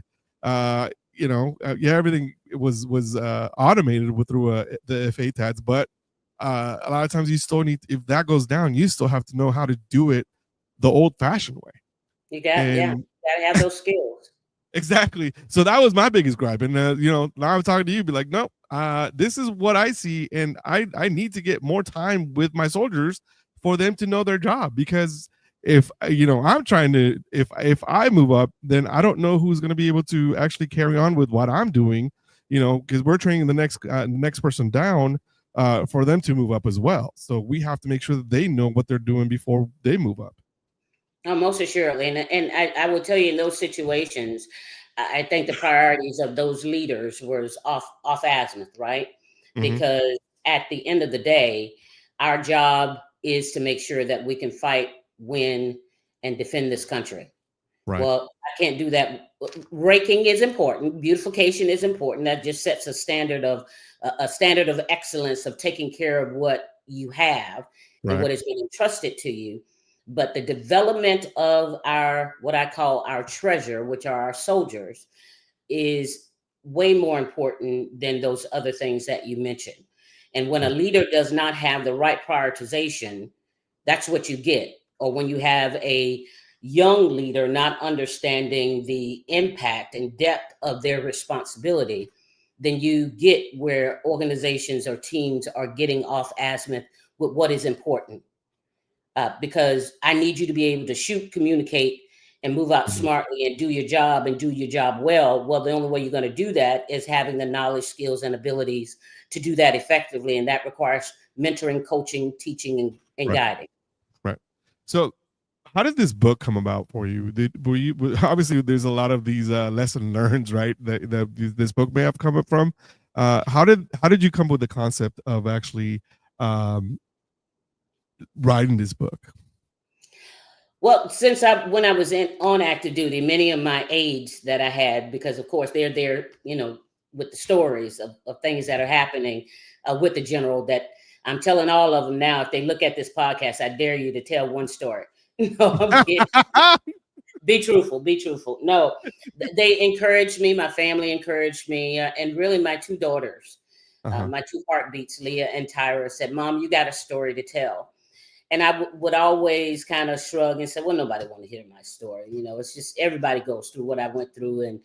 And then the reality hit me is that, no, they're asking because this is a legacy I leave to them, of the sacrifice that they made while Mom was going through the military for 33 years. The 3 years I was gone out of their lives doing command and in combat, that I owed it to be able to tell them that story and allow others to benefit from my story if they took the lessons to heart and the strategies and tips that I shared to be able to grow and be better leaders. So I sat down one day and just started writing. I had nothing but time on my hands because I had retired. Right, you're retired now, yeah. And just started writing, and then that led from that book to a Destiny Expose, Leading Ladies anthology, where I talk about the perfection being the silent killer of leadership excellence. What is it that the theme that you heard the most when you would do your morning things? Obviously, you know, in 33 years, you must have heard my dog in my homework. I couldn't do it because of this or that, right? But was it one of the themes that you heard the most from your staff? You know, I don't say this in jest, but I had really great staff members. I really did. I mean, my NCOs covered my behind. I think it was more so because, you know, I was one of those things that didn't look like the other. I was always either the only female that they had, or or they just wanted to make sure that I didn't embarrass them. So they made sure I knew my stuff. And my brother and sister are former military. So their NCOs, I think they didn't want me to embarrass them. So they trained me as well. So I never really, if there was a theme that I picked that would be picked, is that, ma'am, you ask a lot of us. And I'm sure that they made sure to listen to your senior NCOs, because they're the ones that, especially them being NCOs, right? They listen to your, the senior NCOs because they're the ones that actually are with the troops. So Yeah. what was one of your favorite things of leading young soldiers? Just they were nimble.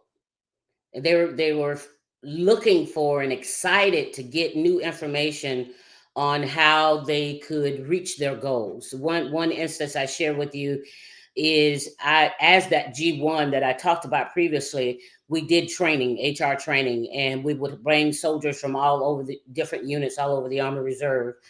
And I went into training one day and I challenged them. I said, okay, I'm your G1. I challenge anyone to come to my office and talk to me about your 5-year plan.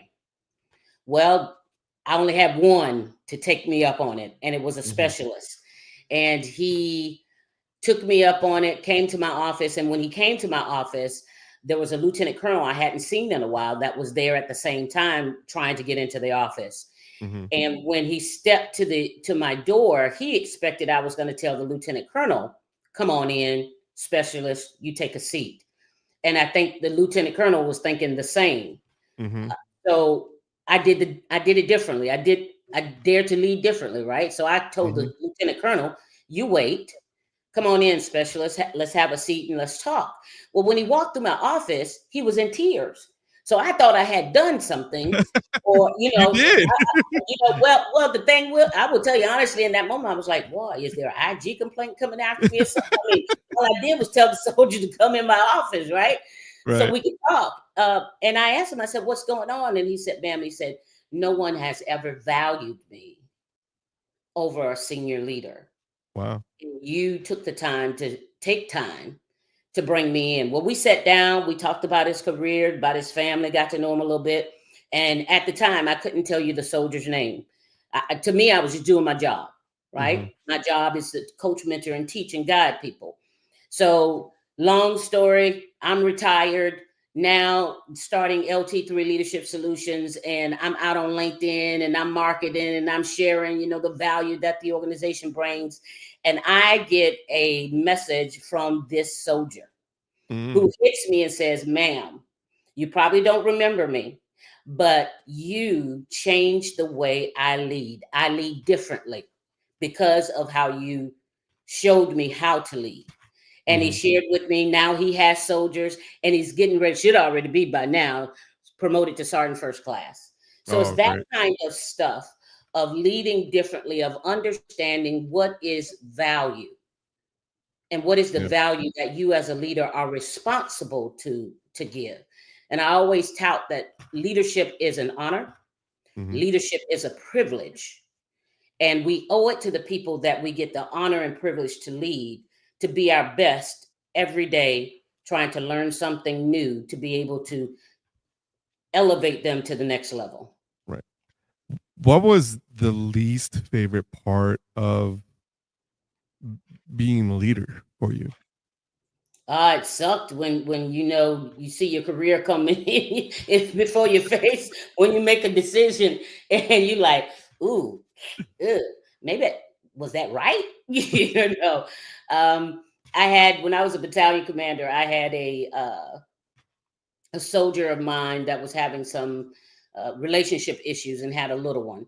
Mhm. And my senior leader at that time, we weren't gelling, but I felt we needed to make sure that we took care of this soldier. And as a unit, we were very close knit and very tight. So we took care of the soldier. I got the kid as opposed to taking the kid to, calling child services and stuff. I took the kid to my house. Mhm.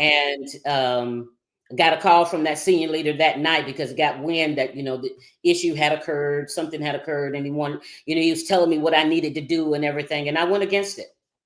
I kept the child with me, and I could see in that moment my career just fatally go by, But because how you treat people, how you take care of people, they'll do the same. They'll do that for you. They'll cover your six. So my Sergeant Major Harold P. Esterbrook, who was the best Sergeant Major ever, took care of me, covered me, but he also allowed me to make the decisions I felt I needed to make as a leader to take care of my people.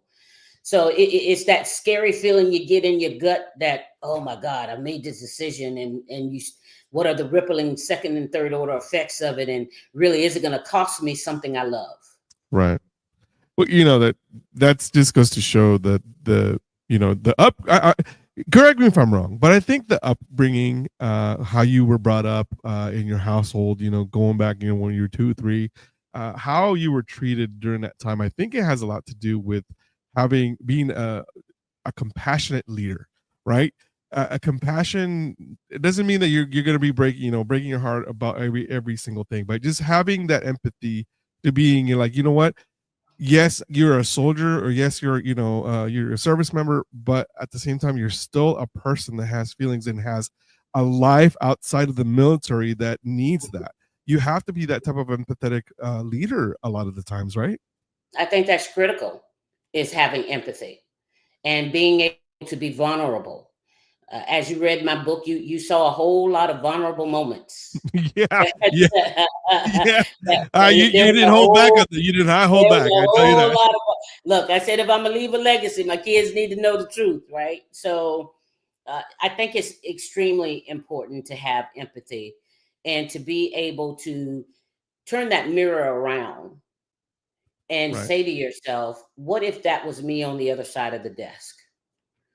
How would I desire? Of course, I wouldn't want to be in trouble, but owning up to what I've done, what would I expect the leader to do to me? Would I expect them to just destroy me, or would I expect them to punish me to the degree I need to be punished to get my attention, to be able to hopefully help me turn around?"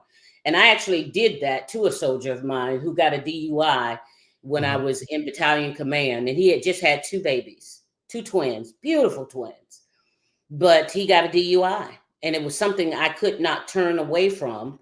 And I brought him in, did what I had to do with him, uh, and he was removed out of my unit because they were mobilized for a deployment. And when there was an opportunity for him to come back into the unit, he asked me, could he come back? And I said, if you want to come back, you're going to have to be over my drug and alcohol program.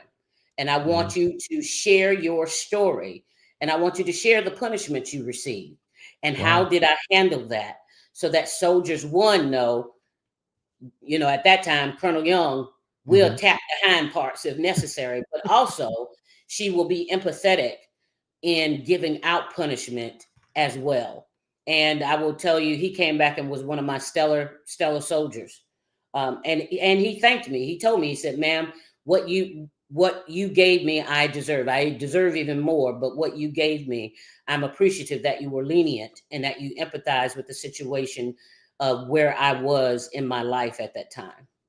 That's crazy that to think that sometimes it takes that amount of I don't want to say force thing, but a traumatic experience or a wake up call actually would be being said. Yeah. you know, an Article 15 is a wake up call to a lot of people. I mean, like, you know, some people may not see it that way, but it is. Yeah, especially when I'm taking some money. Yeah. Yeah. And then when I take a little rank, Yeah. you begin to Yeah. feel. Do you never suspended anybody? Like suspended the rank? Nah, this is a suspended, and no, you took the rank. You just went all out. No. I was known. If I said I'm a person of my word. If I said I was going to do it, I'm going to do it. As my mom used to always tell me, and I take that on my mantra, and I tell it to my kids, I can show you better than I can tell you. All right, remind me not to get on your bad side. That's just stay on that. No, I'm empathetic. I'm an empathetic leader, but in having empathy, that as you said earlier, there's not the thing of being pushed over. When I dealt out punishment, it wasn't a thing that would excite me. Let me be clear, but it was something as a leader we have to do. And if you, as I used to tell my soldiers, I cannot take away your rank. I can't, but you can give it to me by the actions that you do. And when you do, I'm going to hold up my part. I'm going to take the rank and I'm going to do whatever else I think I need to do to get your attention. Right. Let me ask you this. And obviously, you know, you dealt with adversity, because, you know, as you mentioned earlier, that, you know, being a minority, being a woman in a senior leadership position, do you think people, especially soldiers, took that for granted, meaning that they would try to see like, oh, she's not going to do anything to me, you know, she, you know, this and that. Do you think that you were, I don't want to say underappreciated, but was I tried? Yes. Yeah. Yes. Yes. I was tried multiple times, and let's just say I helped them understand. Don't try again. Well, yeah, I'm sure you flipped it. Yeah, I win. Once the message got out that don't try that motor scooter, she is crazy. The old lady is crazy. She's gonna do what she says she's gonna do. There are times that I felt devalued. I felt belittled, unappreciated. But that was more so for the kind of leaders I had at that time. I enjoyed, and I am thankful to God for my opportunity to have led in the military and to have gotten to the rank where I got to, because I prayed and asked God that if you allowed me to get to that rank, I want to be real for my people. And when I say real, I want it to be reliable. I want it to be encouraging. I want it to be approachable. And I wanted to show them that I was loyal to the team. And the day I got promoted, I remember one of my favorite stories is riding through Fort Bragg, and there's a specialist that's MP there, you know, checking your ID and everything. And my ID card had already been changed, of course. But the rank I had on showed colonel. And as I rode up, you know, handed my ID, did his little scan. And then after that, he looked at me, he looked at the card.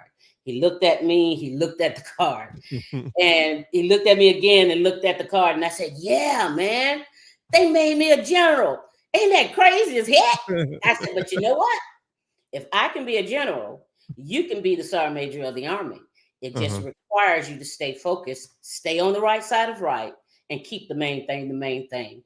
And he snapped to position of attention, and he sharp this salute, and those shoulders were reared back, and he saluted, and he cheesed the whole time, even after I drove off, because I was looking in my rearview mirror.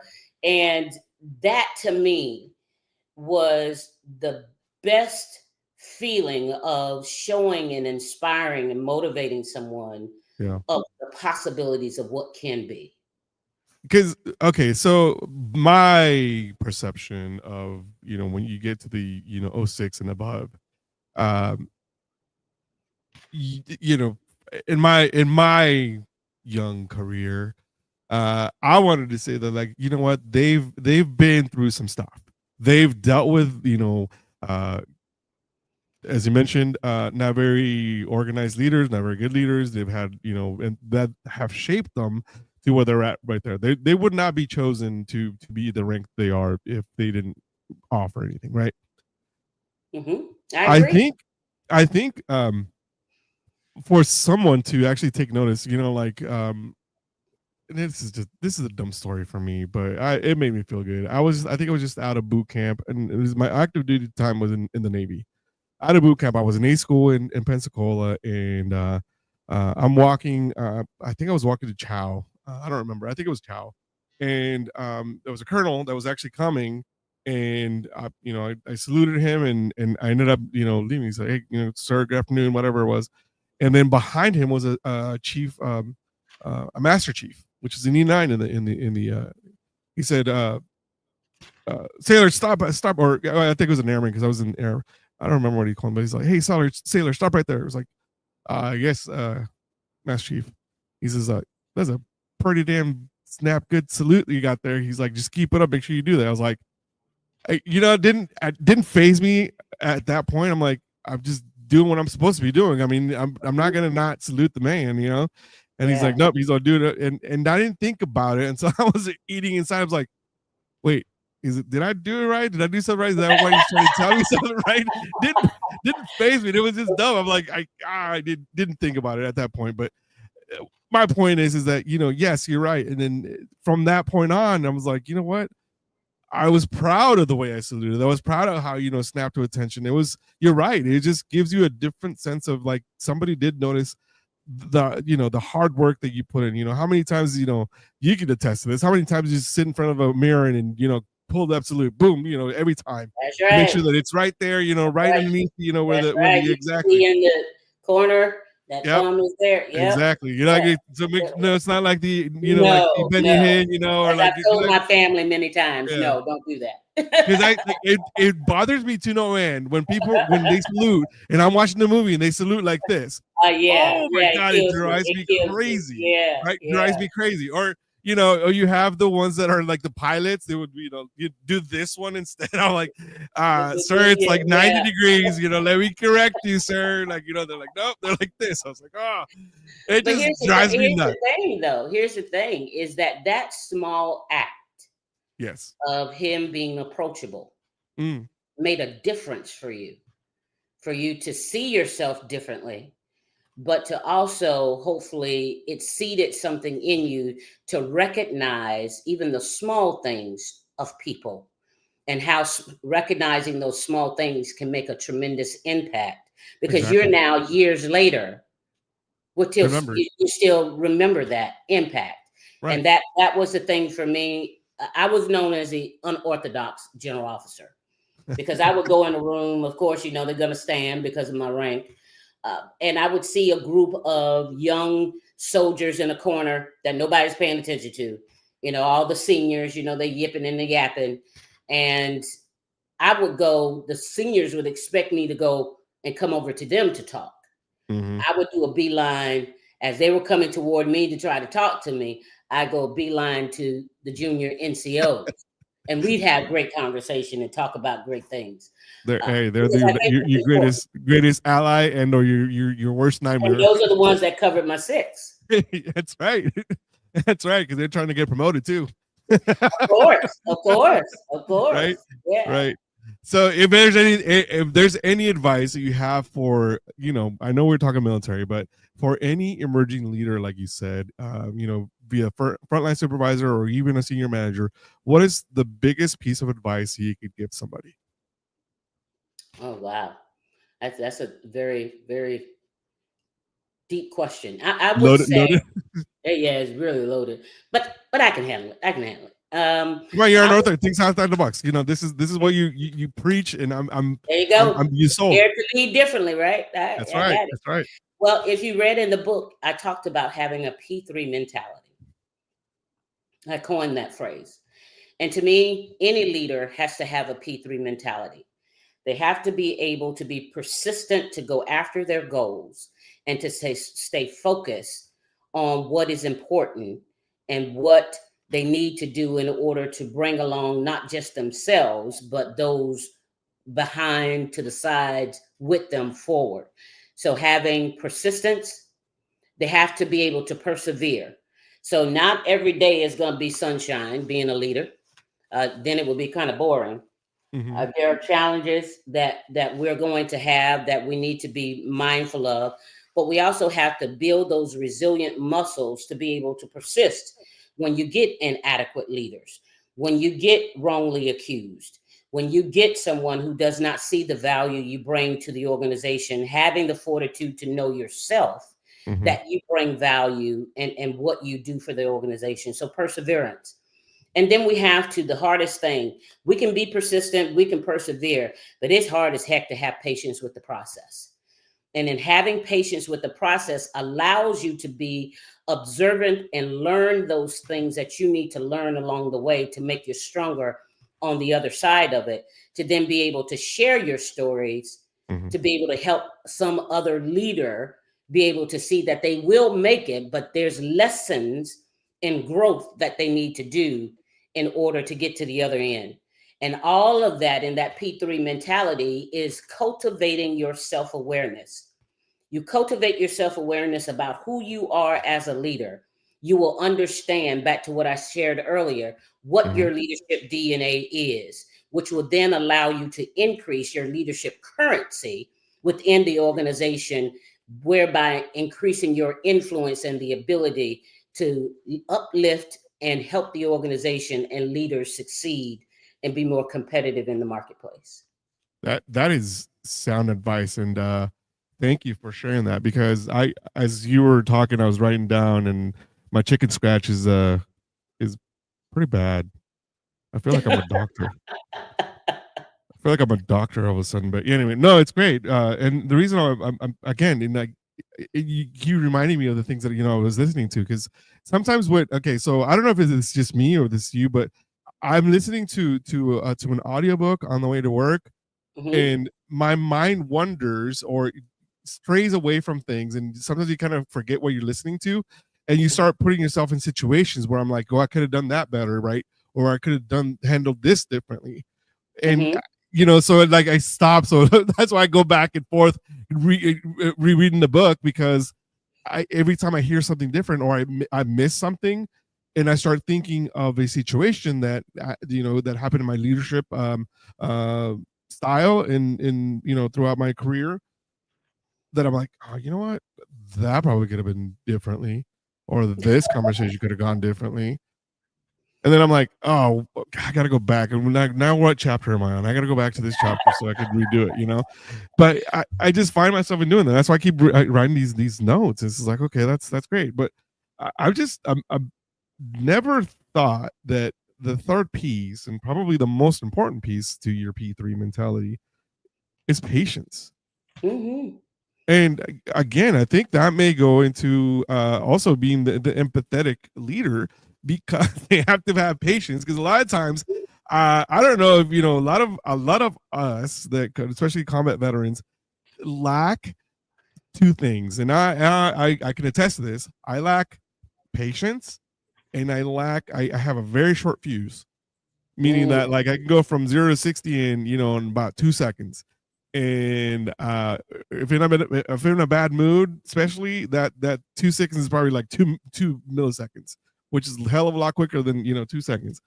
And I didn't put together that you have to be very, very patient, and I think you have to be, and correct me if I'm wrong, but to be a good leader or an excellent leader, you have to learn how to listen, and listen actively. Right? Yeah, you say active. No, you say active listening. I take it a step further. Oh, I can actively listen to you right now. Your audience can actively listen to us, and what can they be doing? They could be on their phone. And my wife's really good at that. Yeah, I could do the podcast with you doing my phone. What I call that's important is engaged listening. When I engage with you, then I'm looking at you. I'm listening to you. I'm responding to you, not just to respond, not just to say, and you keep telling your story, yeah, and I'm not really engaging you, but I'm engaging you by listening, responding, but responding with questions that make you think, responding with questions that allow for you to go a little deeper into what you're discussing with me, or give clarity to what it is that you're saying. So I think it's important for leaders to understand how to do engaged listening. You know what? I'd never thought of that. I never really did think of it, and thank you for pointing it out, because now I have to be engaging, and not only with the audience, but I have to be engaged in the conversation. And I'm not saying that in a bad way. Engaging with your family. Now, are you married? Yeah, last I checked. Yeah. Okay, all I right, even so I even wrote her name you, down. I am going to give you some wife points. Oh, okay. Here we go. We love it when you're engaged with us and you're actually asking a question about what we just said, as opposed to saying, "Mm-hmm, oh, okay, oh, really, oh, well, okay." But asking a question, now we know that you're present and that you're really in the conversation with us. My wife always tells me that I have two things wrong, and she said that I don't listen, and then the other one, I can't remember what she says. I didn't know. Because she said you don't listen. Yeah. But she's like, "Are you listening to me?" I'm like, "Yeah, you told me this." He's like, "Why are you not listening to me?" I'm like, "I am listening to you." I said, "But you don't have to." So the one thing, right? So the one thing that, so I asked for. She's like, "You are the worst communicator ever." I'm like, "Okay, here, let me give you an example." I said, "Okay, I may be a bad communicator because sometimes I forget to tell you things, or sometimes like it's not that I'm omitting things. It's like sometimes I'm like I'm just so focused on what I'm doing that I only give her bits and pieces of things, right?" So, and it's like, okay, well, then it creates an environment of like, you didn't tell me, and now it creates a situation, right? So what that said is that I don't even know where I was going with this. That No. you're going to start being more engaged and not just an active listener. Exactly. So I am taking this. I am taking your book, and I am implementing it in my own personal life. Yes. Good. No, but no. In all seriousness, when I do omit those things, and it's not that I'm doing it on purpose. It's just because sometimes I just get so focused in the things that I'm doing, as far as like work, or she'll come to me. But the one thing that we're talking, we're engaged in conversation, and what happens is that I'm attentively listening to what she's saying, but then all of a sudden, like the conversation will switch to something else that we had talked about earlier, and I can't keep up because there's like 3 different conversations going all in one, and I'm like, whoa, hold on a minute, are we still talking about this, or is that no? I moved on to this. Okay. Well, then say that, because I can't keep up with your mind. Therefore, you think I'm not listening to you, but yet you switch lanes, like like you're going on you're like Mario Andretti, just going back and forth, and like this. So it's very hard for me. So that's one thing that I have to work on constantly. That I am engaged in the conversation, or I am attempting to be an attentive listener. However, because she's doing the Mario Andretti thing, when she's going back and forth different lanes, it's hard for me to keep up on to what she was talking about in the first place. And so when I want to share with you, though. I want to share with you something that's going to help you. And it's in the book. It's called channel checking, and my husband and I do it because I, like your wife, I can think of multiple things at one time. I can think about, okay, we got to get dinner prepared tonight. I'm also thinking about when we're going to take our trip in October. I'm also thinking about, what am I going to wear at this next function that we're going to be going to? What am I going to be talking about at this presentation that I'm giving? What kind of training am I doing here? And I am all over. And the thing we do is called channel checking. So we help each other. I do it to him and he does it to me. So as you and I are talking, we were talking about leadership as our topic, and then I go off talking about grocery shopping, then I would say to you, Caesar, I'm on grocery shopping channel.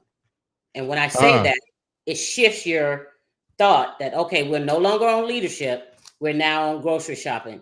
And you can say back to me, okay, got it. Then if I shift again in the conversation, I will say, Caesar, I'm on the bank. I'm on the bank channel. I need to know where we are financially, XYZ. But what it does is it helps each of us to guide each other through our conversation, so that we don't have where I'm saying to him, Tracy, you're not listening. And he can regurgitate kind of a little bit back what I just said, but that's not good enough for me. Uh-huh. I want you to be able to be present and really engage in the conversation. So we do channel checking. Okay. So just tuning in, right? Fine tuning where you're at, right? Exactly. But what it does, it lessens the stress. Mm-hmm. It lessens the frustration that she feels you're not following her. And it lessens your frustration because you're saying I am, but I don't know what channel you're on. If you tell me the channel, then I'll turn to that channel and I'll be there with you. So I would encourage you to try channel checking. Well, I am getting free advice from a very, very good leader in leadership. I'm pretty sure you know a little bit about that. So yes, just a little bit. Just 33 years. It's fine. I mean, it's nothing. Yeah, it's just small thing.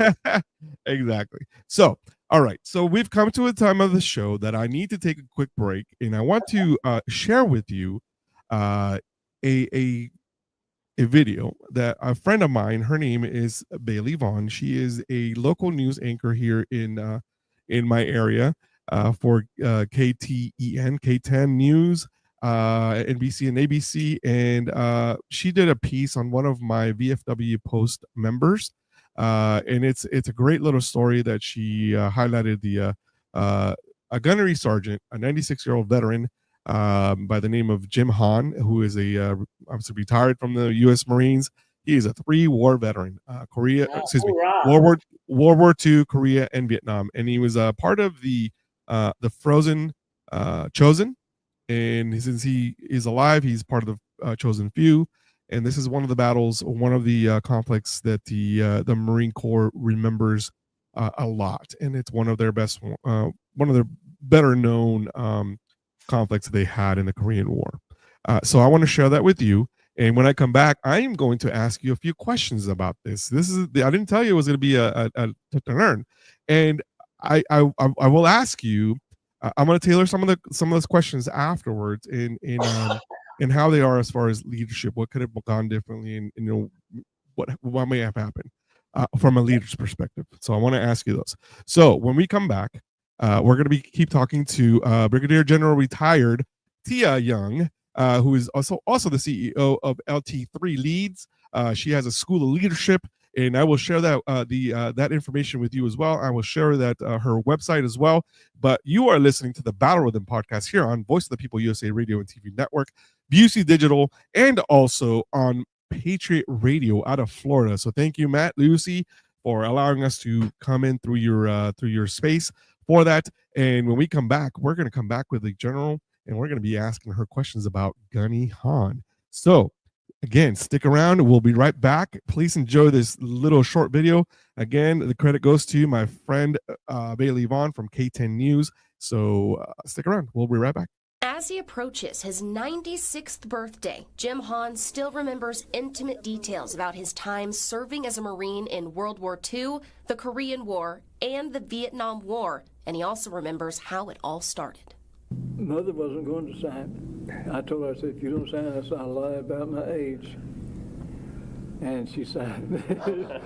He was inspired to enlist when walking down the street at 16 years old. He tells KTEN he saw some people messing with a Marine and his girlfriend. They was doing anything they could to try to make him mad. He told his girlfriend there to go down and wait for him at the red light at the end of the street there.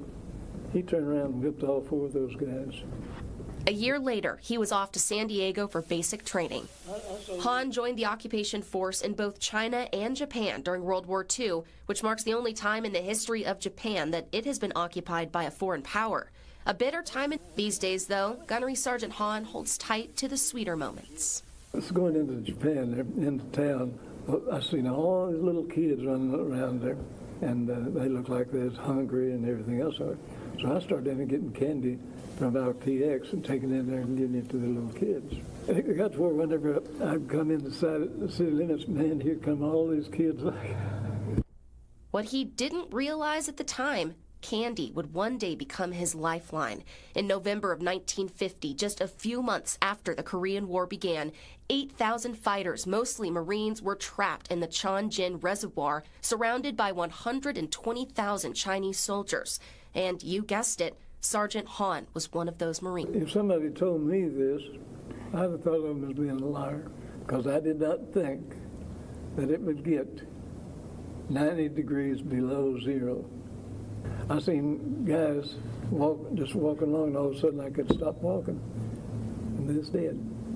They'd freeze to death while they was walking. Freezing, barely hanging on to life. The Marines called for ammunition using their code word, Tootsie Roll. I never will forget that. They got on the radio there and talking to them, said, send us some Tootsie Rolls. And they was talking about ammunition, a certain type of ammunition. Well, the soldier on the other end of that radio took the message literally, and they dropped into the reservoir Tootsie Rolls. Here's this 3 planes there coming out with these parachutes coming down there with Tootsie Rolls. It's supposed to be ammunition, but it's Tootsie Rolls. But if it hadn't been for them, a lot of us, including me, would probably starve to death. Those little chocolate candies were the fuel that sustained the troops. All other provisions were frozen, so they survived on the chocolate. It seemed impossible that they was there for any other reason than to save my life. I thank God many times for the fact that I lived through all of it. Didn't lose any arms or legs or anything out of way. I sat in this foxhole, and people all around me freezing. And some reason or other I didn't. He says all he thought about was his next breath and how he would use it. I don't know, I still think about it sometimes. I know that God saved me from it. Try to thank God 3 or 4 or 5 times a day about that.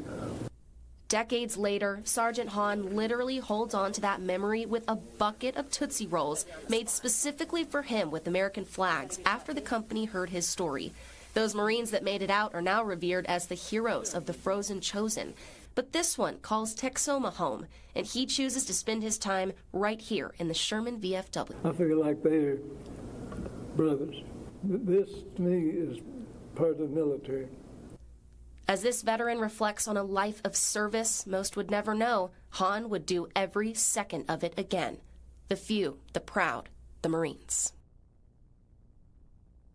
It was such an honor to be able to sit down with Jim. And I just want to say right here on the record, thank you for your service. Not only a World War II veteran, a 3-war veteran. He decided to just keep going back. I know. And you know, I had heard that, I knew that there was something involving Tootsie Rolls, but that was the first time I actually heard that full story, and that is so incredible. And he's just walking around Texoma. Oh, how cool. Amazing, I know it. Welcome back to the Battle Rhythm Podcast. My name is Caesar. I am here with Brigadier General Retired Twanda Young, and you're listening to us on the Voice of the People U.S.A. Radio TV network, also on Busey Digital and on Patriot Radio. And ma'am, let me just ask you, what did you think of Gunny Han?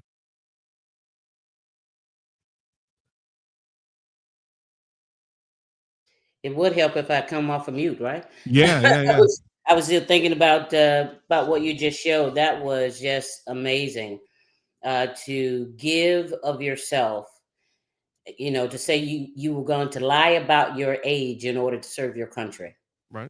But that was the mentality back then in that generation. That's how they were. Yeah. No questions asked. I mean, you remember that movie by Ricky Schroeder, where the kid, I think he was like 11 or 12, and he actually ended up going into the Navy. And I can't remember the name of the movie, but Ricky Schroeder from Silver Spoons was the one actually that was in that movie. Wow. Yeah. I were those 72 words, you know, indelible words that we all say, that I will support and defend the Constitution against all enemies, foreign and domestic. You know, that the understanding that you're willing to give your life for someone else to have the ability to have choice and freedom. Yeah, and it's you're right, and it you know, not everybody can take that to heart, or you know, to take those words literally. And every one of us that has signed that dotted line takes those words literally. And I think we take those to heart a lot, and we, as we continue, even as retired or out of the military, or did one stint or whatever, we always hold that to dearly close to our hearts, all the time. So, all right, it's important. Exactly. So let me ask you this. Yes. You saw the video, and you saw, she did a great job, and going back in history, she did her homework, which I told her, I was like, hey, you're pretty good. But I wanted to ask you, obviously there was a breakdown in communication there when they actually, a lot of times, a lot of different missions have code words that, for certain things. Do you think there was a big breakdown in communication? And I don't know who there is to blame, whether or not was one side that didn't communicate to the other, or how it was. But let's just say that we're doing an AAR right now, which is an after action report. Mm-hmm. What could we have done differently at that point in time? Because obviously, again, one person knew what it meant for a Tootsie Roll, but then the other side didn't know. How could we have mitigated that? I think we go back to what you and I were talking about before. That was a pet peeve of yours when you were in uniform, is having the ability to train and develop your leaders effectively. Therefore, dropping actual Tootsie Rolls, somebody wasn't trained properly to know that that was a code word for ammunition, and took it literally. So I would first look at how was that who was on the other side, what kind of training that they received, who were their leaders, to look at whether their leaders that are over them there is some incompetencies there somewhere. But then I look at it from a different angle, of a perspective that God does things in mysterious ways, right? Even though through that mistake that was made, they still saved lives. Because that was their nourishment during that time. But there still needs to be the onion peeling back on how did we get to here? Right. Because logistically, there were some issues. Yes. In the leadership and in the supply chain. So I would dig a little bit deeper there. But again, out of this mistake, the saving grace is that he was saved and some of his other friends were saved to be able to come back and tell the story.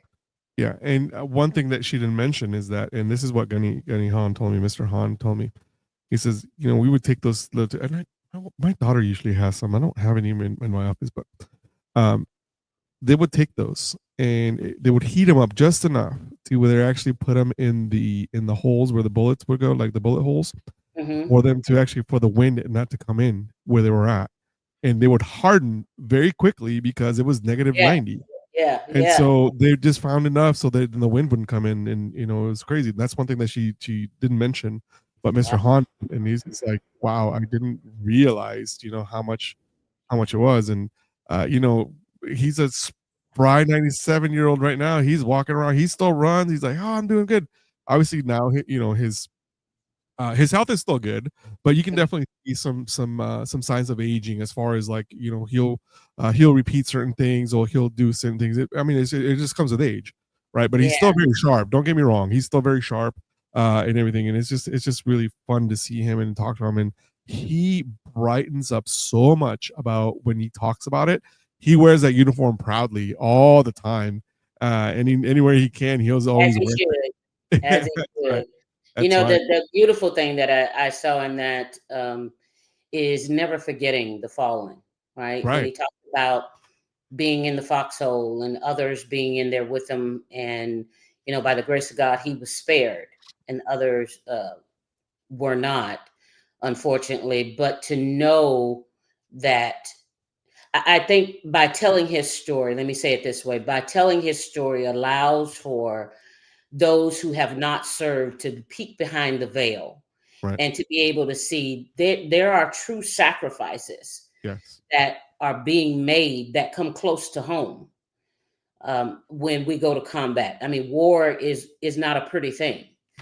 And to be able to tell those stories in such a way in which he shared his experience, I think helps civilians and others understand that don't take lightly the choice of freedom and the ability to make choice that you've been given through the sacrifice of someone you've never met, that thought it not robbery to raise their right hand and take the oath and sacrifice the ultimate sacrifice to be able to give you that freedom. And that's what that to me is what we have to get people in business understanding, that when you get a veteran on your team, you got a teammate that is going to cover your six, that's going to do what he or she needs to do. Why? Because we've been trained that way, that we're to be disciplined, to be consistent, and to pay attention to detail. Because if we don't, someone's life could be taken away because of our error. Exactly. Are you do you read a lot? Yeah. You do? May I show you or interest you in some books that have been given to me doing the series of podcasts that I'm very proud of. The fact that I'm able to do it. There's 4 books that I would like to share with you. Okay. One of them, this gentleman, I actually had him, and I will send you the link to his video, to his interview. This is by Sergeant Paul Reed. He's also a Vietnam veteran. He's got 2 books. The first book he gave me, and this is the book that we did the interview on. It's called The Kontum Diary. It says capture writings bring peace to a Vietnam veteran. He wrote this book, and as you can see, there's a picture here of Paul Reed, and then Mr. Ning, who actually passed away a couple weeks before we did the interview. So Paul was very emotional when he did this, because he was telling us a story, and I'll just give you kind of a synopsis of it. They were being under attack for a couple of days, and he actually went into their infirmary area that they were at, where the Vietnamese were at, and he found a backpack that had a bunch of stuff. He took a bunch of personal stuff from the Vietnamese and put it in his jacket, and then left right away.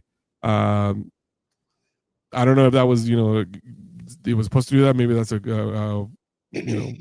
it's been declassified by now, so I'm pretty sure that was not a war crime anymore.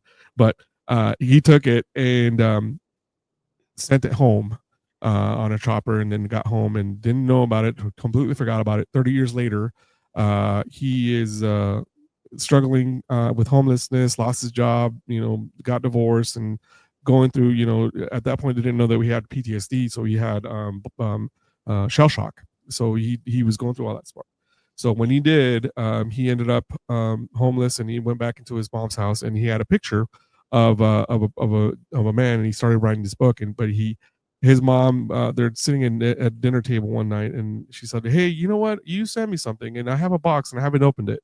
And it was a box that had all the stuff that that he grabbed from the Vietnamese soldier, and it was a diary that he ended up being a major, I believe, that wrote, and it was just all these things that he got it translated. And all of those stories or all those writings that he was a poet. So he was writing things of oh, my love, I can't wait to see you. He saw a completely different person, rather than, as they would call him, Charlie, right? Completely different person. And it made him realize, it's like, oh my gosh, they are people too, just like me, and they're probably suffering just as much. Long story short is that he ended up going to Vietnam. He's actually an ambassador for the U.S. In Vietnam. Kept going back and forth, and they found that gentleman that actually wrote that diary, and they became very, very good friends. And then the 90s, I believe, he came over to the United States, actually in the Dallas area, and he went to the Dallas VA. And he had some heart palpitations, so the VA were able to actually do some type of work on him to get him. I think he needed like a stent or something on his heart. They did that. He needed some glasses for him to actually see, because one of his eyes was pretty bad. And so there was the first time that the VA, the veterans of the hospital, did any type of aid or care for a foreign enemy. So it's a wonderful story. I'll send you the video of it because he gets pretty intense. It's pretty fun. That's one of them. Yeah. And then the other one is called the healing box. This is the second one, this is the box that he actually sent out to his mom, and it has to, that's the box that contained the diary. So that one's good. Fire in the Hole. This was written by Bob Parsons, who is actually the founder of GoDaddy.com and PXG Golf. All right. Fire in the Hole. He actually his squad leader is actually a member of the VFW post in Denton here in North Texas, 2205. And so he was selling this book and all the time. So it's pretty cool that some pretty prominent people that are own big companies are there and writing these books. So that's a pretty very good book. And the last one it's called Last Plane Out of Saigon. This one was written by Richard Pena and John Hagen. This I had the pleasure of actually meeting this gentleman here. He actually is a lawyer down in the Houston area, I believe. But he was actually in the army, I believe in the army. But he was there. He literally took the last plane out of Saigon when they left Vietnam, and they're all very good books. And I'm still going through the Quantum Diary just because I love hearing those stories. But I recommend those stories to you. And thank you. And the reason I do that is because you being an instructor, a teacher, a public speaker, sometimes you can see certain things like, hey, maybe they could have done this differently, or kind of help you develop other ways of actually thinking about things, right? Because you dare to lead differently, and you think outside the box of things like that. And that's why I kind of mentioned those to you, because I think you may be able to actually be like, hey, you know what, there was a situation that they probably could have done differently, and so that's why I kind of mentioned them to you, because I like thinking outside the box. I appreciate it. Of course, I'm sure you do those research, and that's what we're here for. I'm here to network. I'm here to help. So, all right. So let's get back to some of our questions here. I asked you in regards to what they could have done differently as far as what Mr. Han went through. But let's get back to the point of your leadership school. So you've been a public speaker now for how long now? I've been public speaking since I was in the military, but on the civilian sector, it's been about 3 years. And what has been one of the biggest things that I'll go back to one of the previous questions that I had before, a theme, something that people have continuously told you or keep bringing up in regards to when you speak. What are some of the questions that you get a lot of the time? I get questions about, one, what does it mean to dare to lead differently? Mm-hmm. I get, as I shared with you about the P3 mentality, and sharing the stories like I shared with you on to give a visual, when you say P3 mentality, or when you say to the SID principle approach to leadership, which is a part of my Dare to Lead Differently Academy, is how do I become a critical thinker and leader? Mm-hmm. And it comes a lot from a lot of emerging leaders, right? Of how did you maneuver in this particular situation, or how would you? They give me their situations, and that's why I do executive coaching as well, in helping and guiding them through the process of understanding there are other options for you to consider. You don't have to have a knee-jerk response to everything. That's where that patience with the process comes through, of being able to have the patience to step outside and look at a situation for what it is. And I teach, focus on the issue, not the person. We tend, when we lead, we focus on the person that's causing the issue. Thus, we never really address the issue. So getting them to understand, getting the questions of, Well, how do I focus on the issue and not the person? That's easier said than done.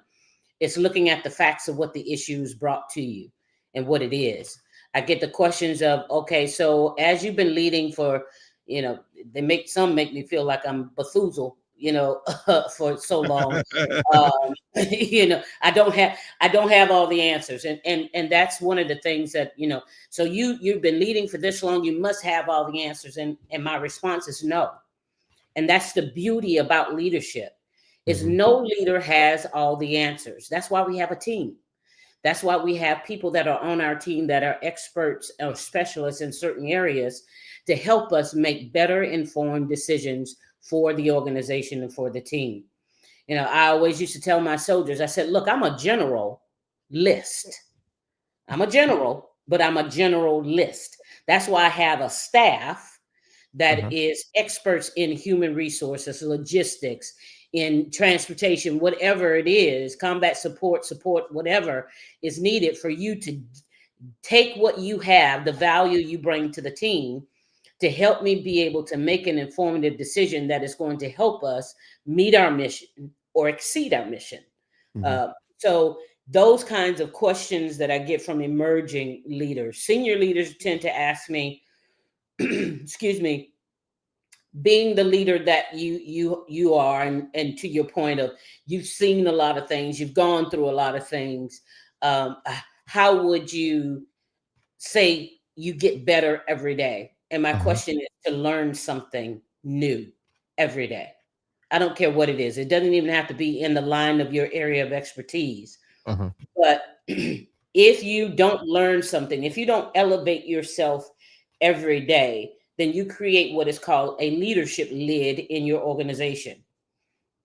Meaning that if you are the leader and you are at the 10th floor, then your people aren't going to get any higher than the 9th. Right. The higher you go, the higher they get to go. So what are you doing daily to feed yourself, to feed that curiosity about leadership, to feed yourself of addressing where you may have a shortfall that you need to shore up, in order to then be able to take that knowledge, take those skills and abilities and come back to your team and say, no, this is a different way that you can do it. Or have you considered this when you're coaching them, not giving them the answers, but allowing them to come to the realization themselves that they have the confidence and capability of leading differently and leading at a different level.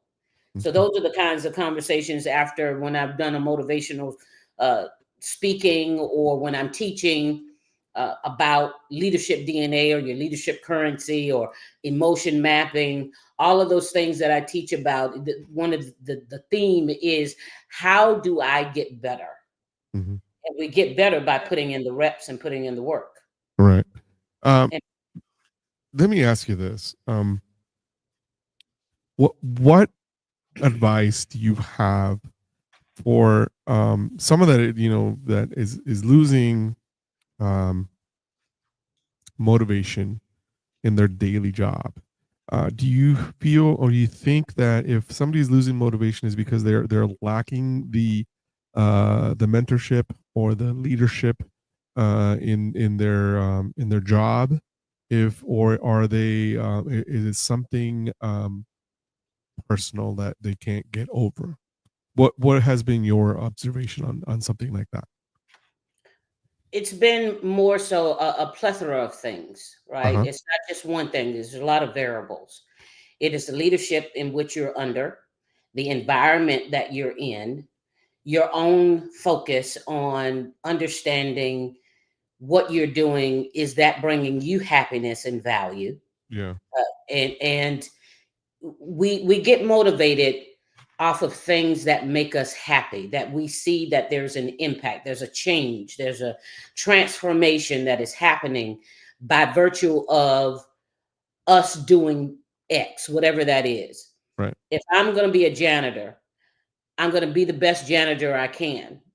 I'm going to make sure that my jobs that I have to do the cleaning, to do the mopping, all of those things reach my own standard. But if, as I do my job as a janitor, that I am never shown appreciation, I am never, and there's a difference between appreciation and praise, and we can talk about that. But if I'm never appreciated, I'm never shown any praise or given any praise about what I do, then I begin to get into what I call a place of stagnation. That I do it because it's a routine for me to do it. But I don't see that someone else sees the value I bring to the team. Because if I don't clean the floors, if I don't clean the bathrooms, then the climate of the organization isn't going to be pleasant. Right. So that part of understanding your value and what you bring to the table is important to have that internal motivation. As leaders, it is our responsibility to help with that external motivation of being able to show you that you are a valued member of the team. What you say, what you do, your ideas, even if we're having conflict is a good thing. We always look at it like it's a negative thing, but if you use it for innovative thoughts, for critical thinking, more minds on a problem give you a better, solution. If we approach it that way, then we can help people understand that they can have a voice and they don't have to be, well, if the boss says this is not what we're doing, that you just have to go in the corner and color, that you can voice your opinion, have it be heard, have it recognized, but also have the fortitude to understand that I've said it, I've shared, but it is up to the leader to decide which direction that we go. That's interesting. Yeah. I'm sorry to cut you off. I said that's interesting that you mentioned that conflict is a good thing. I mean, I would have never thought any type of conflict is good. But it's interesting that you mentioned that, and I didn't realize that it could a lot of it can come out of it, right? Meaning that, again, like you mentioned, constructive criticism and be able to actually critically think of what the issue is, focusing on the issue, like you mentioned, and being able to get out of that mindset. I think, many people may think that, they're losing motivation in their work. It's like, oh, you know what? They notice certain things, right? A lot of times they feel like you mentioned, undervalued, or they feel like they're the manager and or the other people are actually placing certain team members higher in the hierarchy, or being favoritized differently. They're being tasked out with certain other things that you may have wanted to do. That sometimes it has an effect on the individual, right? How can somebody voice that to their manager? I mean, again, we talk about being able to, as an emergent leader, you should be able to come to your manager and discuss those things, right? I mean, those are what one-on-ones are for, right? Yeah, I think the first thing that I would tell any emerging leader, if you're looking at looking forward to promotion or wanting to change and do something differently that's competitive for you to get to that next level, right, is to do what I call ESPN. What is your ESPN score? And I'm not talking about the ESPN that you see on TV, because the only thing I know about football is the ball. It's round. It's round. It's on a big screen. It's right? round. Yeah, it's round. Yeah. And you throw it and you make a goal or whatever. But when I say ESPN, it comes back to that self-awareness about ourselves. And that's really what my book is all about, is how are you as a leader, whether you're seasoned, a senior leader, or emerging leader, how are you going to cultivate your own self-awareness of where you are? Because what is in your control to change? Can I change the leader? No. Can I change my team members? No. Each has to have a desire to change. But what I do have control over is how Tia leads, how Tia thinks, how Tia engages. I have control over that. And I have even more control, or will gain more control, when I become more self-aware of what my triggers are, or how do I deal with conflict? Why do I deal with conflict this way? And putting other tools in my toolkit to be better. But when I talk about the ESPN, the E stands for enumeration. Honestly, look at yourself as to where are you amongst those you want to compete with. You really got to take a look in the mirror and answer that question for yourself. Am I where I need to be in order to be competitive, or is it my ego that's saying, or people in my ear telling me this is where I should be? Number two, the S is, what schooling do I really need to be more competitive? What certifications can I get to be more competitive? That's why I share with anyone that is currently still in uniform, get every single certification you can get while you're in uniform, while the military is willing to pay for it. Why? Yeah. Because when you get out, you're more marketable. But get what certifications do I really need in order to make me more competitive to go after the goal I have? And then the ESP, the P is, what is truly my potential? Is this a pie in the sky? I might want to be a rocket scientist, but Tia, really? Can you be a rocket scientist? Is that in your destiny? Is that something you really think that God has purposed you to do? So you got to be honest with yourself. Really, what is my potential to get to that level that I'm putting on as a goal of mine? And then the N is networking. How are you utilizing the resources that you have, the connections you have, to be able to gain more knowledge, to gain more insight, to be as best prepared as you can, internal to the organization? Who are you networking with? Who are you connecting with to be able to help you understand there's a new job position coming? Or, hey, Tia, you're doing great on this, but you might want to shore this area up because you're kind of shaky on shaky ground there.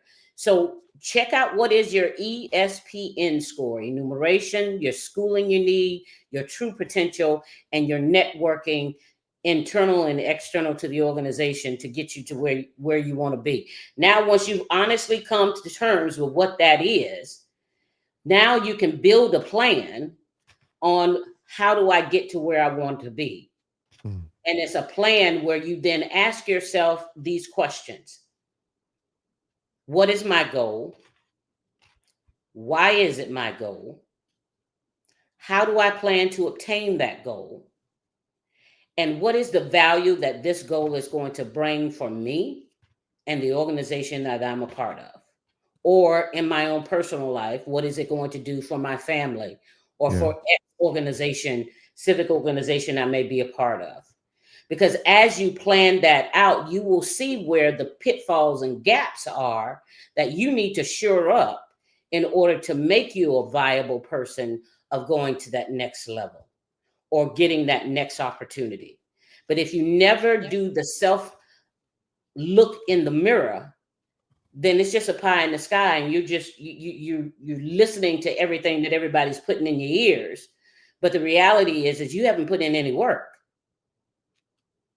So how do you plan to get any harvest if you never put any work and you never plant any seeds that will grow?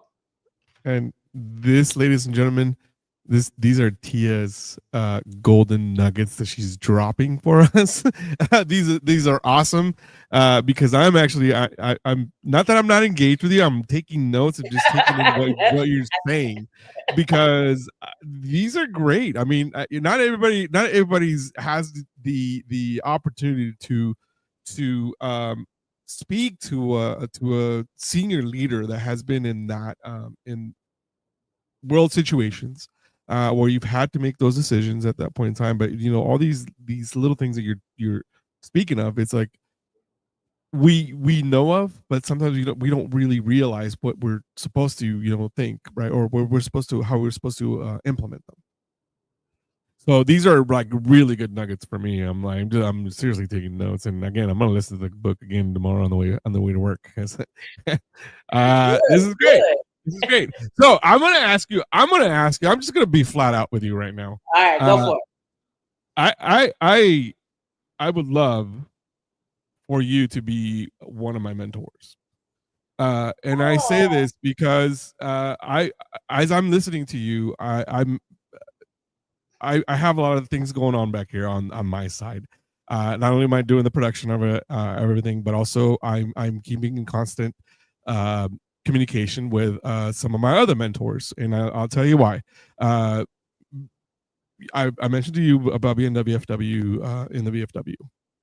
I have very, very good mentors and very good friends that have been past state commanders and current commanders of the VFW for the departments of Texas and also Alabama, and also a national. So the VFW commander in chief, Al Liphart, came to see me and had the same interaction with me, but with his interview was a little bit different because we were talking about him saying honor the contract, and I always make fun of him. He's like, honor the contract, when he went up to the Congress in March, and his view of leadership, it was just awesome. And I like, at one point when I was young, I wanted to do organization leadership and management. That was what my master's was going to be in, and somehow one way or another didn't get to finish it and whatever. So life happens. But I'm a student of leadership. I'm a student of actually wanting to get over that hump, and I say that hump because it's like a mental block sometimes, that for me, and it's not because it's self-doubt, but it's because it's like, what could have, you're your own worst enemy, and I'm our worst enemy, right?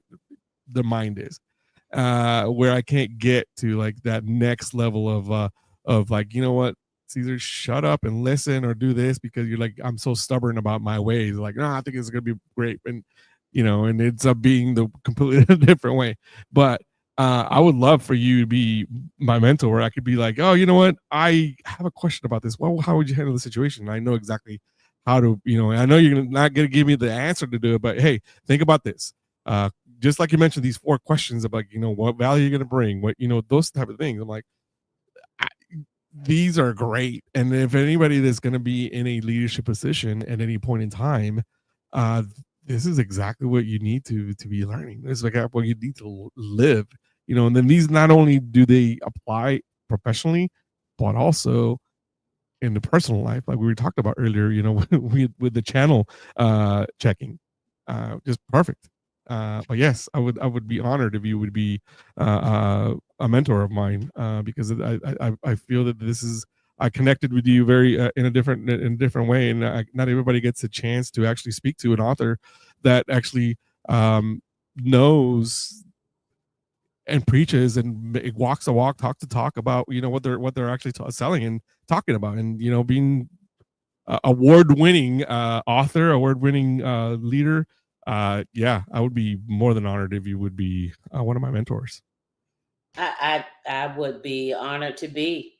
I only tell you, I tell you what I tell others, that I am honored to be there. I call them call my mentees my grasshoppers, right? So the grasshopper is never staying in one spot. They're hopping and they're going to the next level. So I share information, I mentor you, but the choice is always yours.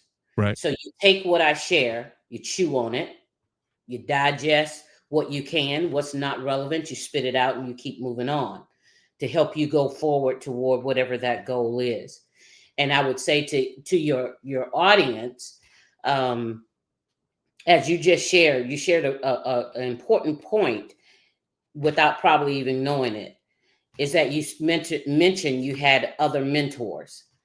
There's a thing I call a board of directors. Every person, every leader needs a board of directors. And I'm not talking about 50 or 20 people. I'm talking about 3 or 4 people that know without a shadow of a doubt that you can do just what you said you wanted to do with me. Call me. We have a chat.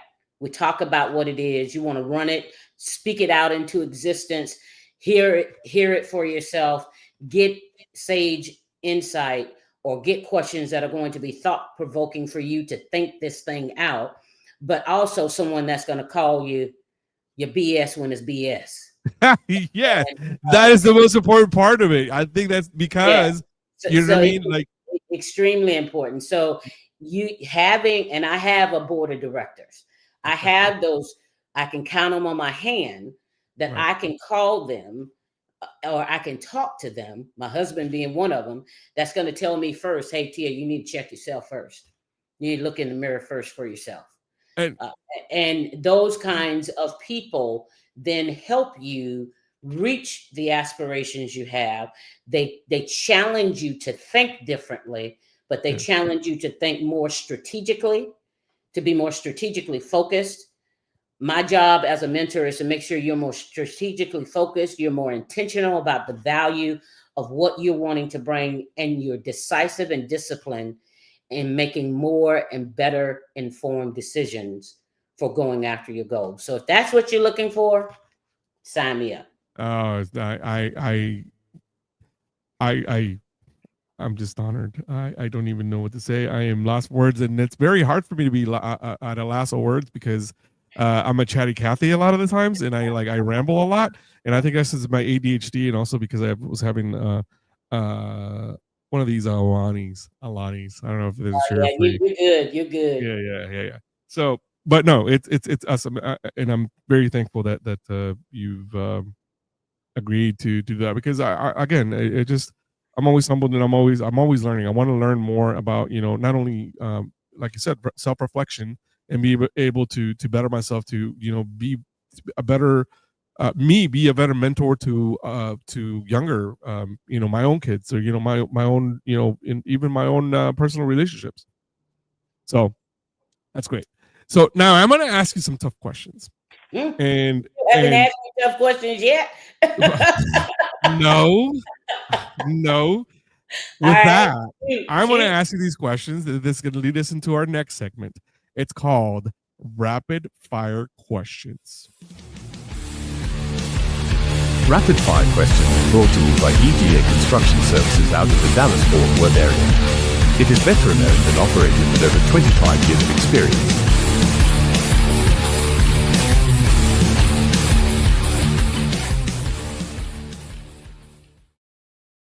Rapid Fire Questions are brought to you by EGA Construction out of the Dallas-Fort Worth area. And thank you to the owner of EGA Construction, past state commander Lynn Toomer. Thank you for your continued support.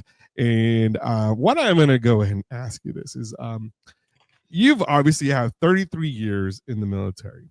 And a lot of those times, especially as you got into the 07 and above, you had certain responsibilities and certain ways that you had to, or certain people that you had to answer to or give advice to, right?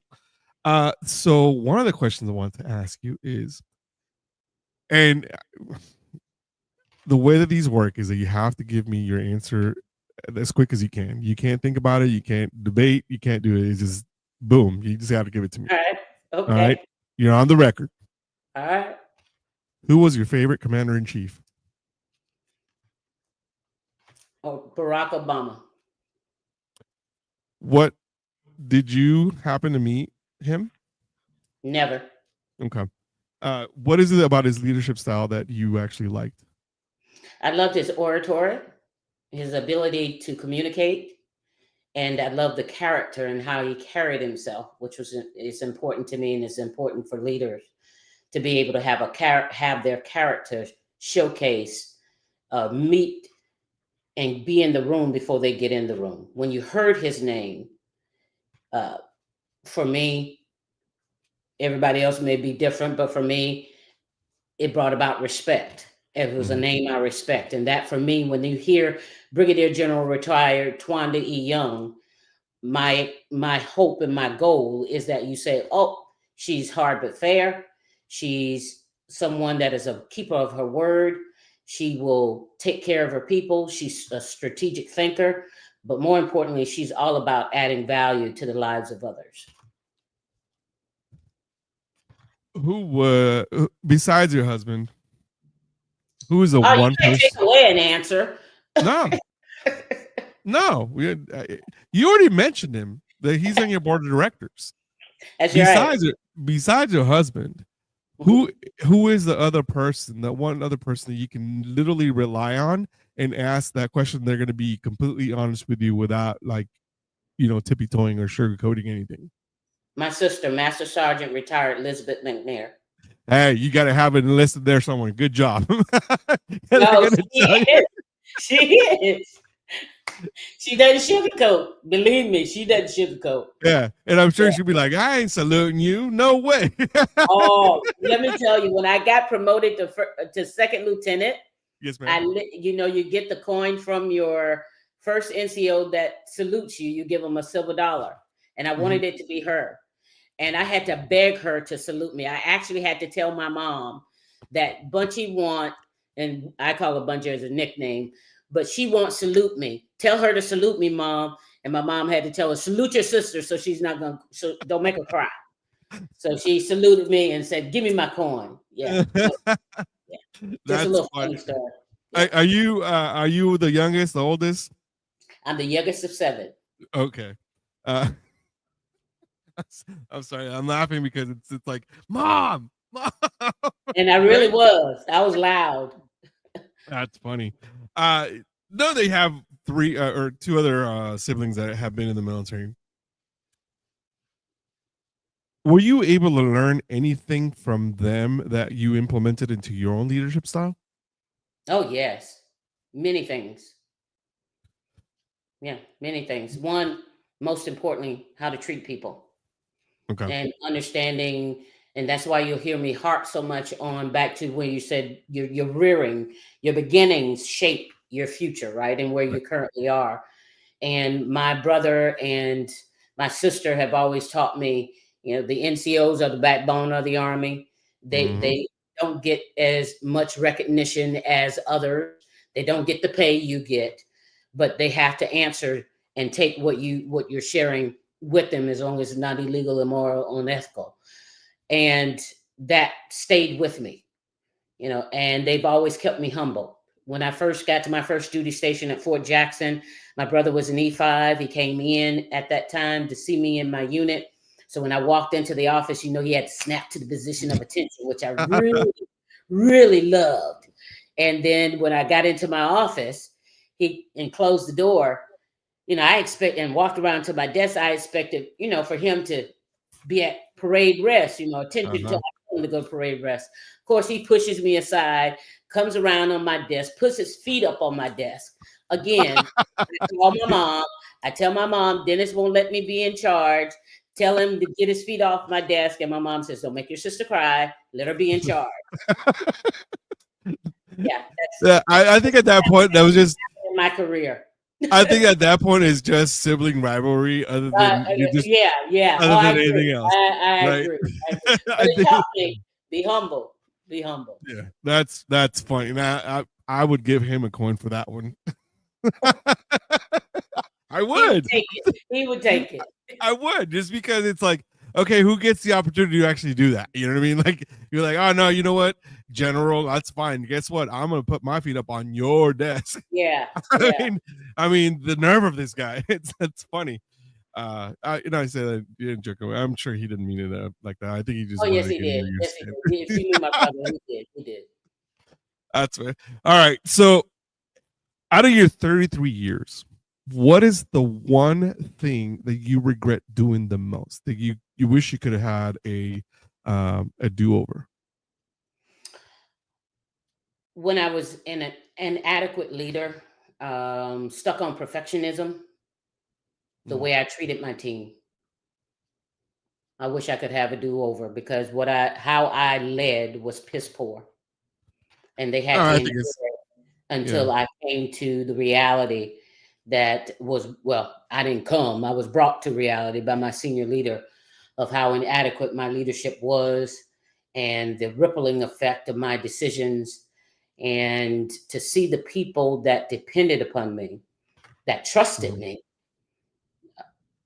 look at me as if I had just slapped them in the face, was something I wish I could redo. Yeah. But it taught me that perfection bug that I had. And that's why I wrote the book, my chapter in the anthology, about perfection being the silent killer of leadership excellence. What was your favorite rank to hold? Major. Really? Yeah. How so? Because you're an Iron Major, baby. Majors you get all the cool stuff to do, Yeah. Colonel was okay. General, hey, don't stop my paycheck. I got you. Right. Right. I enjoyed it. I had the breadth of responsibility and all that good stuff. But as a major, it was like, I had just come into my own. And yeah, I have really, really great memories during my major time. So I got for to you, services and everything. So for you, for the officer corps on the major, it's where really they're given. Are you guys given a little bit more of a responsibility and or free reign of certain things? Is that what I'm hearing? So this is really, from my perspective as a major, before I get to lieutenant colonel, I still have some room to make some dumb mistakes and not have my career just totally demolished. But as a major, you're seen as the iron major, the person that can solve the problems. They got an issue, I got a solution. The major is the go-to person. That's the exo time, where you're the executive officer, where seniors are leaning on you, your juniors are looking up to you to be able to lead them in a way that is going to be successful. And I just enjoyed that time. That time also for me as a major was great family time for us, and a great tour when we were in Norfolk, Virginia, and we were stationed at then Joint Forces Command. So that was, in Chesapeake, Virginia, by the beach, all the great memories. Right. What was your favorite duty station, or where was your favorite duty station? Hawaii. Of course, Hawaii. Expensive. I mean, somebody had to go, so right? Yeah. I had to do what the Army told me to do. So I saluted. I saluted and moved out smartly. Yeah. What was the worst or your least favorite? The first time I went to Fort Bragg. Oh, yeah. Well, they changed it for Liberty, but I'm glad they brought Bragg back, and we're not going to get into the political side of it. I just, I think it's I don't know. Everybody knows that Fort Bragg, and just, it is what it is. But yeah, that one was my that was an interesting time. You grew a lot, that's for sure. I'm sure. Oh yeah. For shows, as they say in the South. For shows, I did. Yeah. If you were president for one day, what is the one thing that you could probably change, that you would like to change? To increase the educational system, to enhance it and revamp it. Where if you wanted to go to school, there is a concrete avenue for you to be able to increase your education and your knowledge. Because from my perspective, by doing that and giving you that opportunity, then we as a country won't lose those great minds that just because they don't have the financial means to go, we're losing out on innovative ideas. We're losing out on cures to different diseases, because that solution is in this world somewhere, but by circumstance of their current standing, they're not able to go. So I would want to be able to have an opportunity for all to have the chance to make the choice to go to school. Who has been a military leader that the historical military leader that you look up to, that you try to emulate your leadership style to? Lieutenant General Thomas Siemens. He was the Army G1 when I was in, and his style of quiet competence with a stern requirement of meeting the standard, I gravitated to. And I kind of emulate my leadership after how he led, because in his leadership sphere, you knew and you were expected to meet, if not exceed, the standard. You were expected to be proactive, not reactive. You weren't expected to come in with just a whole bunch of problems with no solutions. to help solve whatever crisis we were in, or write whatever policy, or implement whatever procedure that was necessary to keep the Army running. And to this day, we stay in contact. Just had the honor of moderating a leadership discussion with him for the Veterans Bridge homes that I am on a board for, help veterans reacclimate here in Charlotte, North Carolina. And he's still that same leader. His consistency is, it's a beautiful thing to see. What I love about him is his ability to say, I made a mistake. Okay. But as a leader, you want to make sure that you know you made a mistake, right? You have to be, in my mind, you have to be transparent as a leader as well. Like, you know what? Oh my God, I messed up. I can own to that, because I think well, and I'll tell you this, because I feel that, you know, a lot of times if you do make the mistake and you actually own that mistake, the people that work under you will have a lot more respect for you, because you're like, you know what, you didn't blame anybody else, but you blamed yourself for that, because you did make a mistake or whatever. You know what I mean? agree with that. I agree with that. But not a lot of leaders will be manipulative or sugarcoat or put under a rug so that their ego is not bruised, right? Or that they are not seen in a light from their perspective that's less than where they think they are. You know, many times we put ourselves as leaders on a pedestal. Well, the beauty of that pedestal is that it can be toppled over and you can fall. Yes.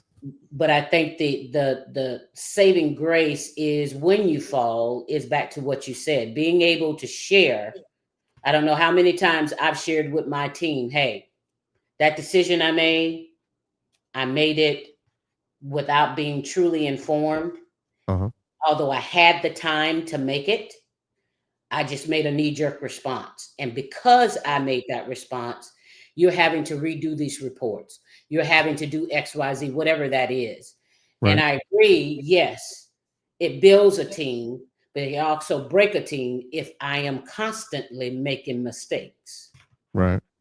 So making those mistakes, now allowing people, yourself, that self-leadership, but allowing people to learn from your mistakes and making sure that you learn from that mistake so that it doesn't become repeatable, that you are now imposing upon other people to keep following you under inadequate leadership. You know, people follow you for various reasons. They follow you because they have to follow you, because you're the leader, you're in the position, so they follow you because of your position. They follow you sometimes for, hey, you did this, you brought this into the company, and because you did it, we got bonuses. So I'm gonna follow you because you're a good cash cow. You're gonna make things happen. You know, then they follow you because of what you represent. Right. That's where you want to be. Yeah. So I want to share. Yeah. I want to share with our audience, and if you're on the radio, I'm sorry, but I'm going to share the screen here. But I want to show you guys the website that the General has. It's called LT3. So the leads, right? LT3 Leadership Solutions. Leadership Solutions, yes. So she has been everywhere. Look at that. She's been on NBC, ABC, the CW, and also on the Times and the Democrat, Ball State University. This is an academy. You could say it's an academy, right? Because you basically have right. So you have academy. Yeah. So you do have several courses that you offer as far as a public speaker, correct? And then you're able to do certain things like that. You coach, you speak, right? What are the things? How can people? Obviously, people can connect here with you and have direct access to your website and be able to book you if they're looking forward to a leadership training, right? Yes, you can just book a discovery call, or right there in the center where it says share, connect, educate, and empower. And we can talk and make sure that I'm aligning, if it's training that I'm developing. We don't just do cookie cutter training. I find out from my clients what it is that their needs are. And then we develop the solution to meet that need for training that's interactive, training that your people will walk away with implementable strategies and tips on how to be better leaders. If it's speaking, we talk about what that topic is to make sure that I'm aligning with what you're looking for, or doing virtual events. And if it is where you're looking for workshops, we do half day or full day or week workshops on leadership based on what your needs are. So I enjoy what I do. I'm passionate about what I do. And this is my purpose, is to make better leaders for our society. And these are the books that you currently have. And I think this is your newest one, right? Yes. And we're actually working on our next book called Peace Within. And that'll be coming out in September. And then in October, we should have another book coming out. We're working on a collaborative effort. Yes. So you'll see more about that on the website. And this is the book that we've been kind of talking about this whole time. I actually have this one on Audible, which is basically you actually are the one, the narrator for it, which is awesome. Their lead differently 16 chew on this, bites for the bold leaders. And this I highly recommend it for you guys to actually get that. It's a great book. It's very very short and to the point, very concise in the fact that people can actually, you know, like I said, I'm listening to it on the car, and it's just super easy to do that. You know what I mean? Because you kind of you're focusing on the road, but also at the same time you're actually, you know, listening to what you're saying, and it's just a great thing. So I highly recommend that book for anybody that's listening or wanting to look up on their own strategies. And like the general said, you know, do a self-evaluation and be able to know that, you know, what value do you bring and what's your self-worth, but be open-minded about a lot of different things that are going to be able to get over, like I mentioned, the hump of not being able to get to the next level. I think these will help you completely, because you're going to think about leadership differently, and you're going to think about it from an outside perspective, not your like normal avenues, I guess you could say. Look at that. I heard. Look at that. Get unstuck. That's great. See? Yes. I did pay attention. Told you. Yes. So, well, I will share with your audience. We have this week, actually, on Thursday, I do a free leadership discussion where I bring in seasoned leaders and entrepreneurs. It's a space for leaders, emerging or senior, to be with like-minded other individuals. And we talk about things like what you and I talked about tonight, about motivation.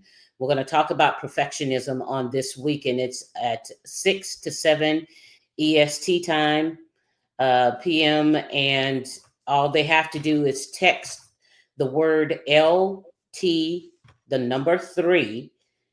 So LT3 to 704-706-1625.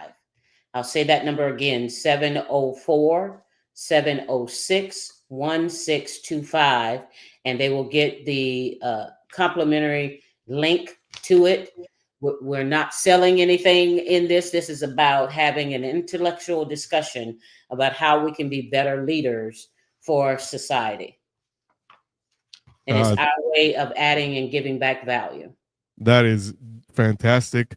I'm actually going to put it up on the website, on the screen right now, because I think it's important that people, you know, especially if you're an emerging leader or you're a senior leader. I know that we have a lot of different people here in the audience that are completely. I've had a very consistent following today, and it's been awesome. So you're gonna text LT3 to 704-706-1625. That is where you can actually go ahead and reserve the time. There it is on the screen. Text LT3 to 704-706-1625. Once again, the General's website is called lt3leads.com, and you can go ahead and purchase the books there. And also, if you want more of a one-on-one, you can definitely book the general there as well. I call her general just because of respect, but I'm pretty sure she's gonna say, "Stop it! I'm no longer that," which is fine because I'll still be doing it anyway, so it doesn't matter. Either that or ma'am. I'll just have it. Now I'll be PG Young to the day I die, so I'm good with it. Good with it. Yeah. So very good. But there it is. Text LT3 to 704-706-1625. This Thursday from 6 to 7 Eastern time. They're going to be doing a free workshop. I'm going to call it a workshop. It's a webinar. It's called A Seat at the Table Leadership Discussion. A seat at the table. So come and join us and enjoy the conversation. We only do it for an hour because I am very mindful of time, and the military in me says if I say 1 hour, I mean 1 hour. So Yeah. we talk about a lot in those sessions, but what the leaders walk away with, or whether you're emerging, as you said, or senior leaders, you walk away with back to that ESPN. You're now creating and enhancing your network because you never know who else is on there that is tuning in. Exactly. Also, you are getting an opportunity to learn something new daily by attending it, and you're getting an opportunity to be in with like-minded people of listening to their strategies and their tips.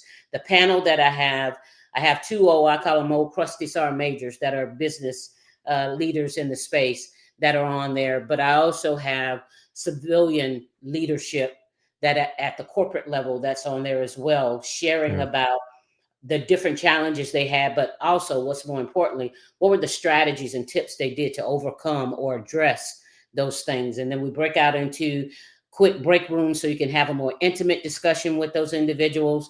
And then we come back and we close out. But it is a fun packed hour of enhancing your knowledge. So I tell your audience as well as you that are welcome to come. Put yourself on your schedule.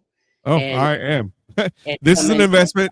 If anything, this is an investment on yourself, right? And what better way? If it's there's the old saying: if it's free, if it's for me, right?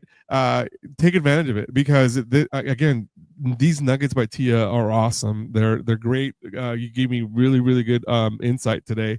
And I'm going to take this and actually share with my employee resource group that actually lead. And we're going to try. I had told the general that we're going to do her book. That I'm pushing for us to do her book because I want to have. It's different, right? Everybody is kind of thinking outside the box, and this is for the OLA ERG group that I have, the Hispanic Organization of Latino for Advancement in my company. That's what it's called, OLA. So I'm pushing for this book to actually be the one that we read next because we do 3 books a year, and this is for the one for this quarter. So this is the one I'm pushing and be like, okay, well, it's fine. No, we're pushing this one. We can, that's the one I want to do. So, and I want to bring it up tomorrow on our regular meeting with them that you're going to have this webinar tomorrow or on Thursday. See at the table, from 6 to 7 EST, which is Eastern Standard Time, and you need to text the word LT3 to 704-706-1625. Once again, you need to text LT3 to 704-706-1625, and she will send you a link to this webinar. Exactly. So there you go. Well, with that, ladies and gentlemen, I have kept the general over, I think, past her bedtime. It's already 7 minutes after the our scheduled end date, but this has been such a great conversation. Yes, such a great conversation that I just don't want it to end, to be honest with you, because I'm learning a lot. And when I'm engaged, like you said, when you're engaged in a conversation, you're engaged in a real good time. It's just so much easier for me to even do the interview because it's just flowing. It's just great. That's one thing I really love about my job. Or sorry, my hobby, because at this point it's still a hobby. I don't get paid for any of this. I really love the fact that I get to meet so many different people and get different perspectives about things. And get to learn from not only senior leaders, but from people that in the community that are just out there helping veterans in every which way they can. And one thing that I do focus on this show, on this program, is that I want to have a lot of resources for veterans that are out there struggling with mental health, struggling with being able to hold a job, get a job. That's what I'm focusing on, and I'm becoming a brand ambassador for a lot of different organizations, because I do have the audience now that I'm able to actually help out in that sense. And Tia, anytime you want to come back, you're a friend of the shows. You don't have to ask. All you gotta be, hey, this is the time I'm available. I will make time for you to come back, and hopefully at some point when your new book comes out, that you'll come out and actually debut it on my show. I would be honored for you to do that. That would be great. And again, this is just such an honor for us to do all this stuff. And I have a comment on Facebook, says, be cautious of her time so that she don't lock your heels. That's probably one of my grasshoppers. Yeah, probably. Willie Keller is actually the VFW post commander at Fort Cavazos, which is formerly Fort Hood. I don't know if you know this or not, but Fort Hood or Fort Cavazos is the only VFW post on an active duty post that actually exists in the entire VFW organization, and or the any army, or any active duty post of any branch. So yes, exactly. So he's got access to a lot of constellations and a lot of full birds out there. So he's in a very unique spot, which is great. But again, Tia, thank you so much for being here tonight. I really do appreciate your time, and I hope that I've made it enjoyable for you, because I had a lot of fun tonight asking you these questions, and you've given me so much to think about, and I know that our listeners are probably going to pick up a lot of things. And again, I just want to make sure that you guys know that Seat at the Table will be this Thursday, a webinar between the hours of 6 and 7 p.m. Eastern, and you need to text LT3 to 704-706-1625, and you will get a link to this. Let me make a correction. I made it wrong. Okay. I always mess it up.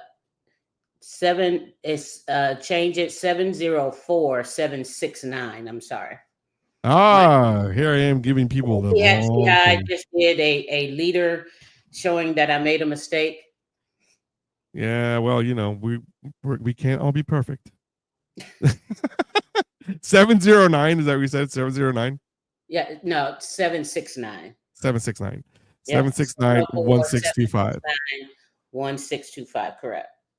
Yeah. All right, there we go. And it's now correct. 704-769-1625. Yes. Text the word LT3 and you'll be able to get that link once again. 704-769-1625.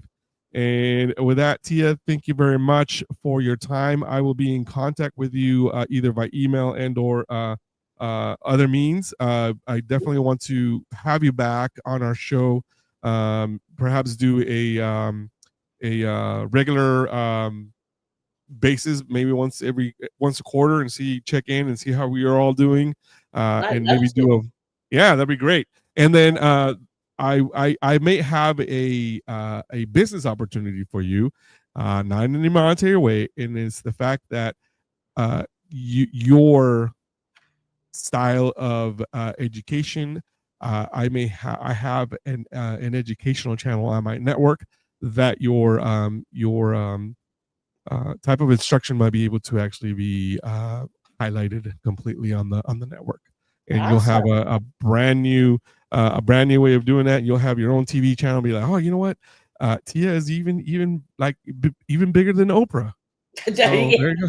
Remember that goal I said about being where you ESPN exactly. that ESPN That's right. Well, also it's I go for John Maxwell. That's where I'm going. That's where I'm heading. You know what? I might have a connection to John Maxwell. That's where I'm going. That's where I want to be. Yeah. All right. Well, thank you so much, everybody, for being here tonight. I encourage you guys to be here next week. I'm not going to tell you the person I'm going to have next week, the guest, because it's going to be a surprise for everybody. But this week, thanks again to Brigadier General retired Twanda Young for her insights on her book. And remember, her book is available on her website, lt3leads.com. Dare to lead differently. 16 bites to chew on that you can chew on any way you want, and it's a great book. Please check out her website, and if you want to go ahead and get a free webinar from her, Seat at the Table will be this Thursday from 6 to 7 Eastern time, PM, LT3, and you need to text 704-769-1625. With that, ladies and gentlemen, I will see you guys next week. Remember, if you want to make a change, you need to get involved. Don't be sitting in your house and not get involved and be mad about it. So get involved. Everyone, this is Caesar. Thanks again for everything you've done, and we will see you guys next week. See ya.